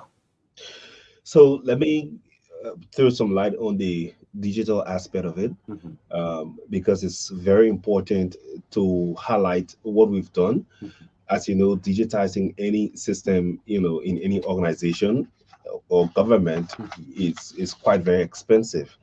And so the LRA obviously started with a more paper-based system, when we had the standard integrated tax administration system, which was known as SIGTAS. Okay. So virtually, people will just come to the office to carry out all of the transactions, and when they leave, our staff at the LRA would enter in, the data, and we keep that information and process it as it were. However, everything had to be, reliant upon you coming to the LRA head office or going to any of our local offices, whether in Monrovia surroundings or in the county, to be able to transact. Mhm. Whether you were doing it, whether you were carrying out this free of your containers, whether you're paying different kinds of taxes, it all had to be, strictly manual. The systems began to evolve, and I like to, hit the nail on the head. Okay. We transitioned from sectors to now what we call LITAS, is the Liberia Integrated Tax Administration System. Mhm. So before that, we launched with the both GSM companies. We obviously have only two. So right now, if you were to dial star 144 hash for Orange, and 156 hash for Lone Star Mhm. GSM, you will realize that you can follow the instructions and you can be able to pay taxes and fees. It was one of the first, Mhm. you know, ways we revolutionized Mhm. tax payment through mobile money. Wow. And then it transitioned to another service that a lot of people were quite interested in, which was the tax clearance. Now, tax clearances are basically issued when you want to get a government contract, you want to contest elections, you want to get donor funding. They always require you to bring what we call a tax clearance certificate, which the LRA can only issue you if you're fully compliant with your taxes, whether you're an individual or you're an institution. And so we realized that based on the request for tax clearance, it was only important to allow people to be able to apply online to get the tax clearance certificate. So now we got what we call the e-tax clearance, where you can go online, apply for a clearance certificate, Mhm. and within 2 to 3 days, you're able to get it or less. Now, what makes it to delay? Obviously, if you're not up to date with your tax payment, definitely you have to be able to, what in Liberia term we call cover up, or pay some taxes to the LRA to be able to, for you to be issued a tax clearance certificate. Now, more to that, people also want predictability in tax payment. So, for example, now you can go, to the LRA website and be able to calculate a couple of things. Now, if you're into customs, you can be able to calculate, at least to have an estimated value of what your duty will be when your container arrives in the country, to give you a fair understanding or a fair value of what your your duty might be. Mhm. Additionally, we're also able to now calculate. When I say we, I mean taxpayers can go on our website now and calculate what the real property, what the property value would be, or how much they should pay for Okay. their property. Okay. Now, that is also a serious transformation. Interestingly, you can also go now to our website and be able to calculate what percentage of your salary is cut every month. And the personal income tax table is a very serious thing. Now you can go to the LRA website under tax tools and be able to calculate what your personal what is cut from your salary every month by your employer. So these are ways we're trying to digitize the system. Now, additionally, the new integrated tax administration system allows you to register as a taxpayer online without coming to the office. It allows you to also have a tax account as a taxpayer, like the way you have a mobile money account, for example. Okay. So you do check and balances. You know when your next tax is due. You know how much you have to pay, and you know when you have to pay these kinds of taxes. You also allow to file and return and be able to pay your taxes. Interestingly, people we used to use what we call direct transfer. You have to go to the bank, your office have to generate a manager's check. You go to the bank and you have to stay online probably all day, 2 days, if the banking system is down, to be able to pay your taxes. Now you do not have to do that. The LRA has integrated with 7 banks as of today's date. Okay. That is, I'm talking about Echo, GT, UBA, Afriland, IB and SIB banks. Now, what this integration with our LITA system has done is these banks already have existing online platforms through which their customers pay different services or transact with the bank. Mhm. All we've done is integrate our system, our current tax system, with these existing banking platforms. So now, if you go to EcoBank, you don't have to come to LRA. You can just go online through your EcoBank platform, for example, and pay through your UBA platform and pay through your GT Bank platform and pay your taxes seamlessly. This takes away you leaving your office. This provides you convenience. This, and you can also do that wherever you are in the world. You don't have to be in Liberia. You just have to have internet access, and you just have to be online to be able to do these things. Interestingly, now a taxpayer can go to the LRA website, and if you pay taxes and a LRA tax agent issues you a receipt, you can go on the LRA website and verify that receipt by the receipt number. So another thing is also you can also verify a lot of administrative fees when you pay them and you issue a LRA receipt that goes into the system, and you can be able to independently verify that this receipt is valid, because once you punch the receipt number into the system brings you who paid, what was paid, and when it was paid. Now this helps and enables you as a taxpayer to understand that you've genuinely paid, and this money has actually gone into government revenue, and this money obviously will be used for development. Also, you can verify your tax identification number now. So it's called the TIN Verify. It's also on the website. And the reason why I'm mentioning the website more often is because as part of our digitization effort, under our Commissioner General James Dobajala, also with the instrumentality of the manager of communications who's sitting right next to me, we've been able to work along with our IT department to revamp our existing website.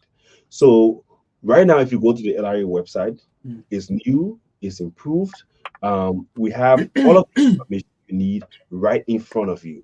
Now you can go to our website, and just with a click, you can be able to log onto our LITAS platform and pay your taxes. So there are a lot of things happening at the LRA when it comes to Sure. digitization, and we're very excited about it because we're encouraging our taxpayers to pay. Just yesterday, I met a taxpayer who said he came to pay his rental income, and they just enrolled him on the platform. And as of yesterday, he no longer has to come to the office to pay rental income. He can just go online, log into our LITA system, pay, and interestingly, the system will generate an online receipt that you receive that payment have been made. So there is no interaction with a physical LRA agent, and this is something that is very important because it enhances transparency and it also improves domestic revenue collection. Okay.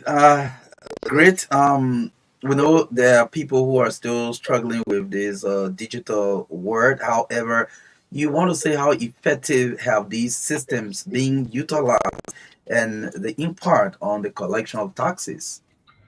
Yes, thank you, Danny, Mm, for that wonderful presentation. And yet, he's right. What that has done, uh, it has cut down the cost associated with paying taxes.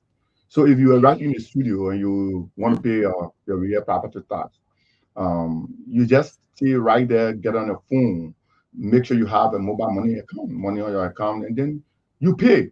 So if you needed to pay away or buy gas to put in your car, your keke, to go to the LRA and come back, that cost has been canceled.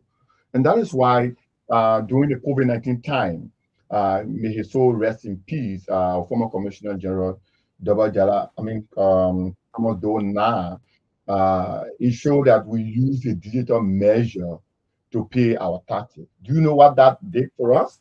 It was in that year that revenue leapt from the 400 million area and went to 600 million because people were home, but they were still paying their taxes. And the next year we went 692 million in 2021. Before 2022, we went to 743 million. It cut down human interaction. And by doing that, the delays, the bureaucratic processes that people will want to subject taxpayers to will be canceled or have been canceled. Any attempt of corruption will be canceled because the money is going directly to where it's supposed to be. It's not passing through any kind of what in Liberia we call corporate gene. So that's what happened. The impact is getting bigger And we're happy that our new Commissioner General is an IT-driven person as well and has insisted that we continue to work along with this path. What we will need to do is to increase the awareness, educational initiative, and we have our taxpayer services division that goes across the country. They were in the Western Bapolu, yeah, region just recently, bombing Bapolu. They are now planning another one to the other counties, and we'll continue to do that. And as long as we have the availability of data and internet, I mean, across the country, people will not have to, worry about leaving their villages or towns to come to a central location Can you to pay a say tax. these systems are being effectively utilized by the taxpayers, considering the number of taxpayers in the country and the amount of persons using it now and those who are still yet to get on the platform? What can your grading be? Well, it's been wonderful. Everything has a challenge. People could be resistant to, could resist change, but this time around, we're telling them that this is the way to go about it, and they are coming every now and then. If you go at the area right now, you see taxpayer being rolled up on the LITAS platform. So even if you're to establish an organization right now, when you're doing the registration, part of that registration process is to enroll you on the platform. So yes, it's doing well for us because if these measures, technological processes were now working well, then we wouldn't be making the gains we're making. So we're just trying to make them as simplified as much as possible and to make the usage processes as friendly as it can be so that it can appear like you're sitting right in your office and buying tea on Amazon in the United States and coming to you the next day or two. Let's So, compare. Okay. if, if I may add, Mhm. another thing I like to add is that the digitizing some of these processes has also been rolled out to a couple of counties, Okay. Margibi and Basso, to be very specific. Now, what this has done is it also is not just about making tax payment convenient for the taxpayer, but it also reduces the burden on our officers in the counties to have to run to Monrovia every week or every other week to be able to deliver an in-person report. So we've been able to equip those offices with computers, printers, and internet facility. Now, when they transact with you in the county per day, they're able to come back to the tax business office in the county and they upload all of this information to the system. So you can work at the loop at a settlement, for example, and you've paid your taxes, or at your shop, it's somewhere there in Ganta. And the next day, you're able to go online and see that your taxes have been paid, and you can see your tax account through our LITA system. So what this has also done is also ensuring that people tax records are updated and they can be able to access it in real time. So it's this whole system is not just for people in Monrovia. People in the counties pay mobile money all the time. Even people in Monrovia, when you go to get your birth certificate, for example, you pay the fee through mobile money. And there are several other fees that people pay. Say, for example, transport ministry, you go, you pay through mobile money. All these fees were there. We have people there in person who are, issuing live receipts, but people also are paying on mobile money, which reduces the turnaround time for them to have to come to HQ. As much as we have our banking hall, let me say this. Mhm. At the area, we have a portion on the ground floor called the banking hall where, we're integral banks have their representatives there and people pay taxes. But I'm interested to note that the flow of the hemo flow of people has drastically reduced because now a lot of people have they're able to easily pay online, and so as a result of this, the banking hall is far decongested. Also, at the LRA, we have a mini training room on the ground floor where if you don't understand the system, you're having difficulties in using our digital system. We have people there that are resident. They're just there to sit when you come. They assist you to be able to file your taxes, and you can be The able way to go the back way and you are digitizing the whole LRA, I hope it will not lead to job loss. No, but thinking we also have to train people because of even if course. it's digital, there's something called the back end. So you Okay. need to have people who are working to ensure that this happens. Yeah, when we came with the paperless declaration at the Free State of Monrovia, all of the assessors that were there had to be migrated to the office. and sent to some other part of the country where they needed to be, because they removed that congestion, made it pay free. But then you no longer need to take all of your papers, put them in one big folder, put it on your shoulder. So we're making it convenient for the people. I mean, that easier way of doing it. Yet we also have to train our staff to go the digital way to be able to do the same thing they were doing, but this time in a very different and That is efficient way. great. That is great. But your presentations can tell us how far the LRA is now. But again, just for the sake of the public, LRA at 10 compared to its early years. Tell us something. Well, one of the things that we also like to highlight here is that we've been able to strengthen partnerships with many government institutions as well as other stakeholders, donor partners, and you name it. We have a very strong presence at the level of the West African Tax Administration Forum, WATAF. We have very strong presence at the African Tax Administration Forum with the IMF, the World Bank, the Swedish, the Swedish government, the Swedish embassy here, the EU, and all of our partners, because we also realize that we're not operating in absentia. Others have done it before. Say, for example, when we're reviewing our website, we had to review over 20 to 30 different websites across Africa, Europe, and the Americas to be able to make our website more user friendly. So, in the same vein, we've been able to not just sit in Monrovia and also talk with partners, but the year and there, we've traveled to different countries to see how they do taxation.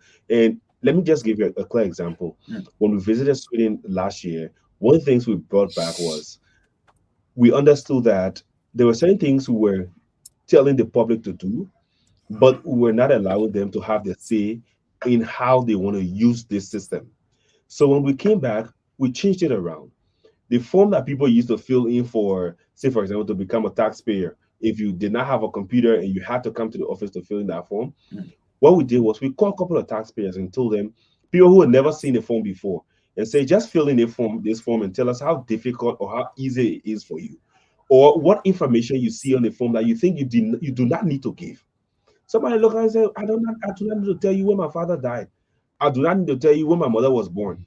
You want me to pay tax? You need to know where I work. You need to know who I am. You need to know one or two things about me, but I don't need to tell you who my father is.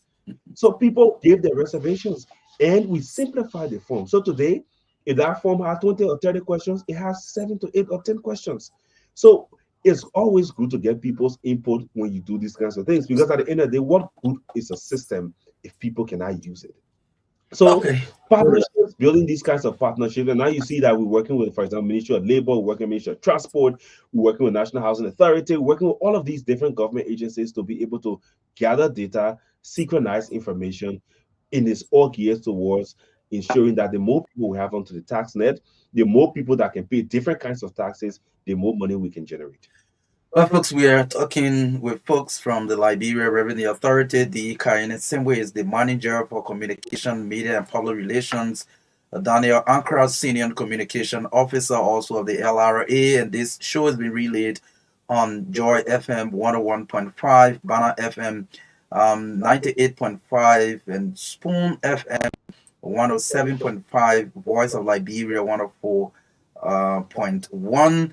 So we're talking about the LRA at 10, like Odiu put it. But yes, still going on with this conversation, let's look at what the LRA's vision for increasing revenue collection in the future. I know you've said a lot, but I mean, what are still there? You can also share with us some of the challenges that are currently hindering the progress of the LRA, and how are they being addressed? Okay, so thank you. You see, in the last 5 years, 6 years back now, we introduced what we call corporate strategic plan. So it is the corporate strategic plan that we use to help us, like a roadmap, in addition to the domestic resource mobilization strategy. But we use the corporate strategic plan as a roadmap to challenge ourselves. Where do we want to get in the next 5 years? So we've planned a new one that we started implementing this year, 2024 to 2028. And the prime objective of this is to boost domestic revenue collections, improve trade, and strengthen border and social protection. And the key target is to elevate revenue collection to the $1 billion. So that's why if you come to LRA, we say moving to the billion, pay tax, we all enjoy. And the thing is, when we pay tax, the day we take revenue to 1 billion, we give the government enough power, fiscal space to be able to spend on infrastructure development. Like the president keeps saying, we want to connect all of the roads. That money is going to come from the Liberian people, the taxpayers. And so, how do we get there? Is what we're working towards. Our first corporate strategic plan helped us to take revenue collection to 753 million in 2022. 90% of that money came from inside the country. We few what we call external resources. The new one, we're focusing on 5 main areas. Fair and transparent revenue law. We have to strengthen our revenue law to remove aspects that might not be conform to current day reality. We're talking about digitization. Are there information in the old law that might affect this process? We need to think how we can change some of this. We're encouraging voluntary tax compliance. The thing about the LRA, we don't want to be running behind people. And that's why we are simplifying everything and create a lot of awareness that you should get up by yourself and come to pay your taxes. Just like how Oniru, you get up and go and watch Chelsea game. Nobody tells you to go and watch Chelsea. Arsenal. Go and watch Arsenal game. So that's how we want for people to treat their tax payment. We're trying to build strong institutions, building human capacity. Recently, we had a week-long training for managers and commissioners so that they can strengthen their own ability to be able to administer the laws and work along with those who they supervise in their offices. We try to improve decision making and service delivery through digital technology. That is, the digitization process will start. We're not stopping. We're going to continue it so that everybody can become a part. And then we need to strengthen partnership and collaboration. Daniel mentioned some of the ministry and agencies we're working with, but we also want to extend that to external partnership, the African Tax Administration Forum, the West African Tax Administration Forum, or all other partners around the country, with the World Bank, the IMF, the World Customs Organization. So our new corporate strategy plan has 40 specific objectives that we're working towards. And we believe that when we implement all of these, we can take revenue collection to the billion. Exactly. I like that. Daniel, you want to comment on some of the challenges? Well, there is literally no government institution that comes without challenges. The Commissioner General Dobajala the other day he was sharing a joke with us, and he said, he had gone to a cabinet meeting and everybody was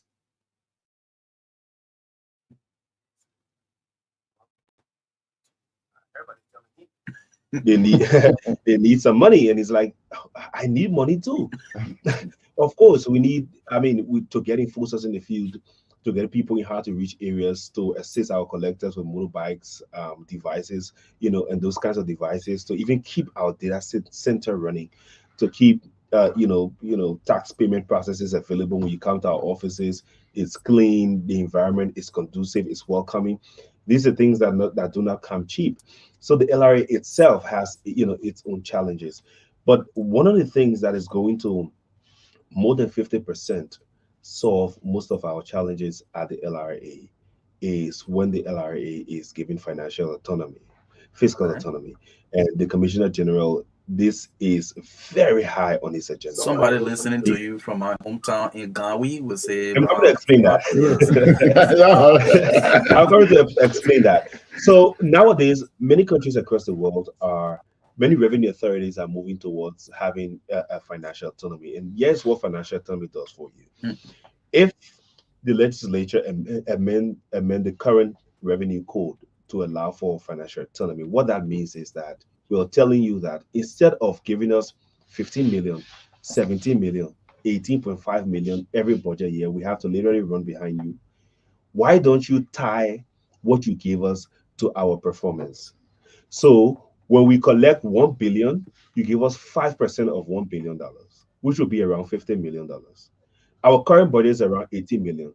Imagine when we raise $1 billion and you give us 5% of that as our operational cost. Do you know what that would do for the LRA?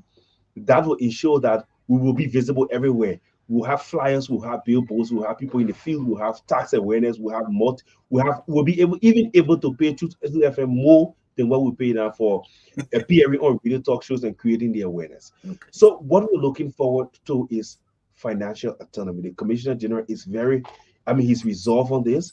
He said this everywhere he's gone. He said this at the legislature multiple times, and this is one of the key priorities of his administration currently is that we're begging the legislature, give the LRA financial autonomy. This will be able to enable us to be more efficient. This will enable us to pay our employees even more so that because again, people who work at the LRA have to be integrous. We have to be people of integrity. Nothing should be able to sway us easily or move us in a different direction. We need to be steady and ensure that the revenue that we collect goes to the coffers of the government for development. Now, again, it's just fair that if you want your kids to pass, it's your job to send them to school and is their responsibility to pass. But at the same time, you tell them if you pass this semester or if you pass first period, I will buy you a new phone. Or if you do this, I will buy you your bicycle. It's an incentive to ensure that they perform. So we're also saying that we too need that incentive from the legislature to be able to perform. And it will eliminate hugely. If you go to the LRA right now, most of our cars are down. By the time the car go low and come out one day, no matter how new it is, it looks like it's been around for 5 years. So we need financial autonomy at the legislature, and I know the manager wants to definitely add on to that. Yeah, I think that's just it. I like the scenario Daniel gave. You go to Lofa and come out with one car, and it's gone, and you have 18 million, and you need to raise 700 or more million. Put your money where your mouth is. Yeah. So and that is just it. You see, what financial autonomy has done across the continent in other parts of the world is that it has empowered revenue administration to stand on their own and not be swayed by political interferences or other decisions that might affect the collection of revenue. But what it has done, it has increased revenue in most of the countries. For example, South Africa, Kenya, Ghana, Uganda, Tanzania, Zambia, Rwanda, Botswana, Zimbabwe, Mexico, Canada. All these countries have revenue authorities that are independent and they perform based on, they are funded by what they collect. Okay. Let me tell people outside there about how the LRA, because a lot of the people say, how can LRA be complaining about money? You're collecting the money, you can take on your own. And I'm speaking the simple agreement when you can collect the money, you take on your own. Then the one that certifies the one you can send to government. No, it doesn't go that way. When Daniel mentioned that we have banking halls at the LRA, and then when you go to all of the private banking or commercial banking institutions, you will see the LRA tax paying numbers that they consider this account. What happens is that people come to the LRA or go to the commercial banks, they know the tax amount they're supposed to pay.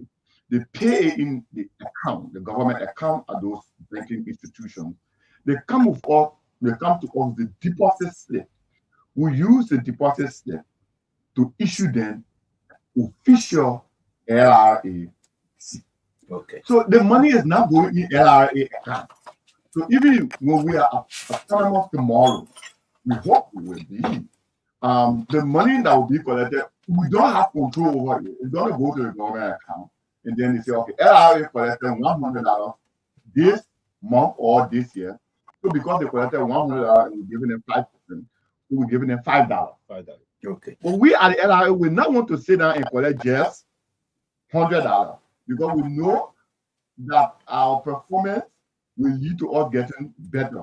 Okay, that will be a whole point of motivation for the institution. That is good. So yes, let's take a couple of calls. At least let's stick to the talking points we've been discussing, the LRA 10th anniversary and some of the progress they've made so far. 07020579 0770-202-579 is the number you can call. We have the Kaina Simwe and Daniel Ankra here this morning.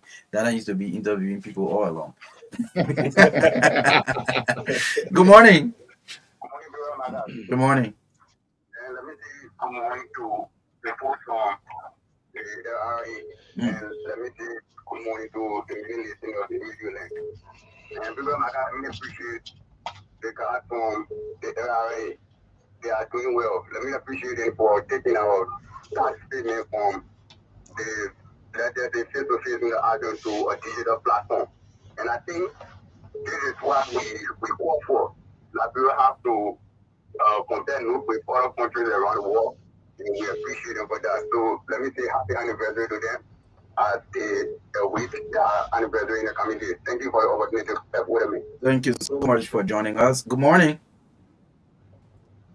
Okay, that caller slipped off the line. 0770-202-579.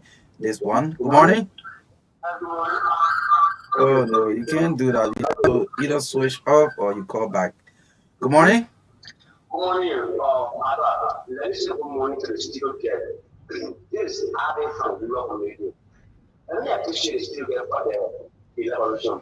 I think it's good to ask for autonomous. But that's my question. Those are people who want to collect revenue. And they are also putting in to shop that they can be in capital wise. Because they don't money. That would be okay, give you good money, take the capital on a family, or a country or carry. So the point of asking is that, or maybe something like water that they will do for the employees, because they are doing quite a money.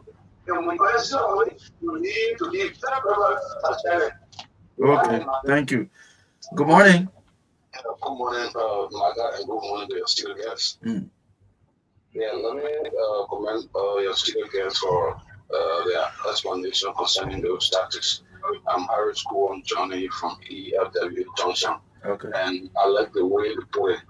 It is right that LRA become autonomous because once they become autonomous, it means that there will be total independence. Whatever they collect, it will require people being motivated. So that's a full point for the country to stay on when it comes to taxes. Thanks to Ghana, Angola, and Malaysia. Okay. Thank you. Thank you. Good morning. Good morning, sir. Good morning. Okay, my name is Joel. I call from the Almighty. Thank you for the LR people here and still there. But one thing I want to understand, we went for our retirement and we went for so many years paying tax to the government.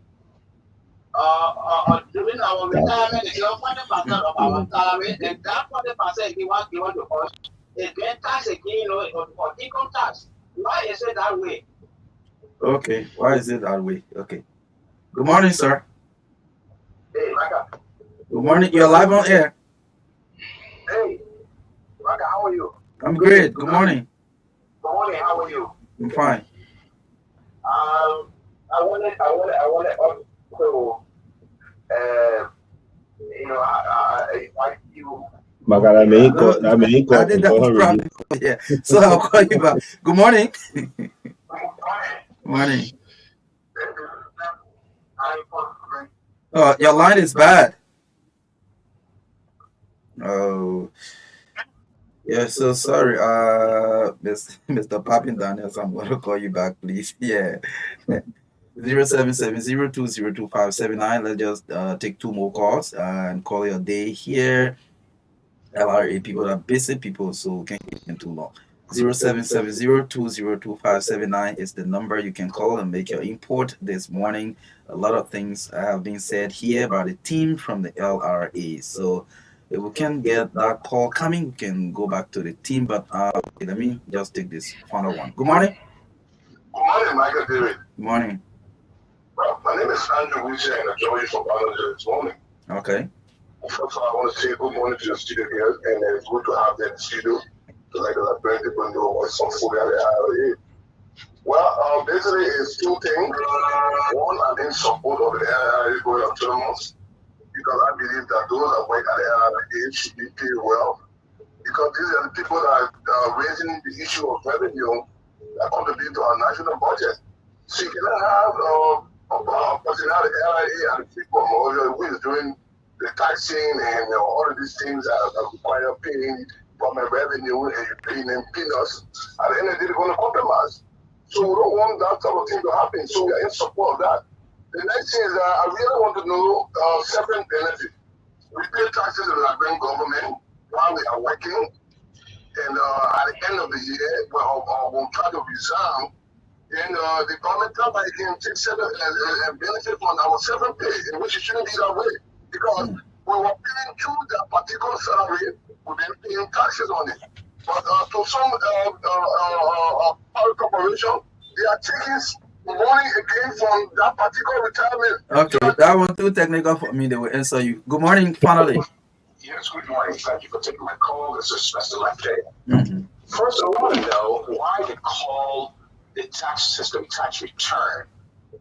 The other one is there no competition in these different areas where you have your secondary area that you collect taxes, where you have competition that they counted that produces the most tax will be rewarded for it? Do you have that kind of system in place? Thank you for taking my call. Okay, thank you. So, Chiefs, you listen to the callers. You can address them. We can use at least 3-4 minutes to close this entire interview. Okay. So yeah. So let me start with the last one, talking about people who pay taxes, more taxes than they get return or reward on that. I think we don't have our law that way. But what we also have now, we're trying to work along with is the Local Government Act and the decentralization of our real property tax. We have pilot project already going on in Marka and Grand Bassa County. Under this project, all of the monies that will be collected from real property in those counties, we will have 50% of that money going right back to the county, and 50% goes to the government consolidated account. So if, for example, with the project in Marka and Grand Bassa, if we were to collect $1 million from each of these counties, what will happen is that 500,000 will go back to each of them, and then the other 500,000 from each of the counties go to the government of Liberia. That's how it's going to work. The aspect of severance benefit being taxed, where, I mean, unfortunately, that is the law. I mean, LRA implements the law. The legislature gave us the mandate, and we go by it. The only way that can change when the law is changed. Besides that, we just have to implement the law. The law says when you have income, you should pay income tax. And that money that you get, whether it's a severance benefit, is an income. It's something that comes to you, so you have to pay taxes on it. So it's taxable. Well, somebody said retirees, and the same thing. Don't get it wrong. I mean, Social Security is not something, it's not a tax that you pay to the government. It's something you pay for your future. And in most instances, in our country, I think it's mandatory with most of the institutions. So that deduction will come right back to you. But if it comes as an income, of course, the requisite tax have to be deducted from that. So I think all the other people supported the idea of having LRA as an autonomous institution, and that's what the Commissioner General and the whole executive management team and staff of the LRA are pushing for. There's one more thing somebody talked about: integrity. It's very cardinal. Commissioner General told us in 1-2-3 of our meetings. In fact, that's something that's always told the staff. If a taxpayer came to LRA and they had the very difficult situation, you didn't ask them. You decided to help them, and they go through all of the process. And this taxpayer is very, very happy. And he takes $20, $10, or $5 and give it to you. Say, I really appreciate you for what you've done. You didn't ask me for it. And you said no. And the person keeps giving it to you. The Commissioner General say you should continue to say no. That is, don't accept it. When you accept it, and management get to know about it, that will be the last $20, the last 10 or $5 you will ever receive from anybody as an LRA employee. Meaning, you have terminated your own employment. So the people who are out there who are complaining about people taking money from them other than the taxes, or people requesting money from them, we're begging you, report it to the LRA. Report these people to the LRA. Every LRA employee that goes out there has an ID card. That ID card has a number. When they come to you, they claim to be from LRA. It is your right to ask them for the ID card and get the ID card number. And we have, after you put it into the system, it will tell you whether that person is an active LRA employee or not, or just send the ID card number to the LRA. The appropriate actions will be taken about that. If you go on our webpage, website right now, you have a place that says report a fraud or complain an LRA staff. The same thing is going to the tax practitioner and the custom brokers as well. Parting comments, 30 seconds each, please. So that I not make a parting comment, then I conclude. Sure. Well, the manager said it all. Whenever you receive an income, that income becomes taxable. Even Truth FM, and I'm using Truth FM because we're here. Whenever you get paid, as much as we tell you that you're going to get paid, maybe $200, for example, we're taking tax from there before we pay you, so you don't get 200. Even though 200 is in your contract, you get less than 200, and because it's taxable. So, and if Truth FM were to subcontract somebody to fix your yard, and that person is paying taxes, you tell them I'll pay you 500. But when you get down to paying that 500, you have to take up the income. So no matter what you do, whether it's severance, whether you're a retiree, whether who you are, as long as the government is paying you, it's taxable. It's an income you're getting, is captured, and is taxable. And I like to say to all of our taxpayers that at the LRA, we're not ultra human beings. We are people with flesh and blood like yourself. And we continue to encourage you to pay taxes. No country develops without tax payment. Today, we go all around our country, we see signboards that said from the American people, from USAID, from the Swedish government, from the EU. These are other people's taxpayers' money that they're using. And one day, they're going to get tired of giving it to us.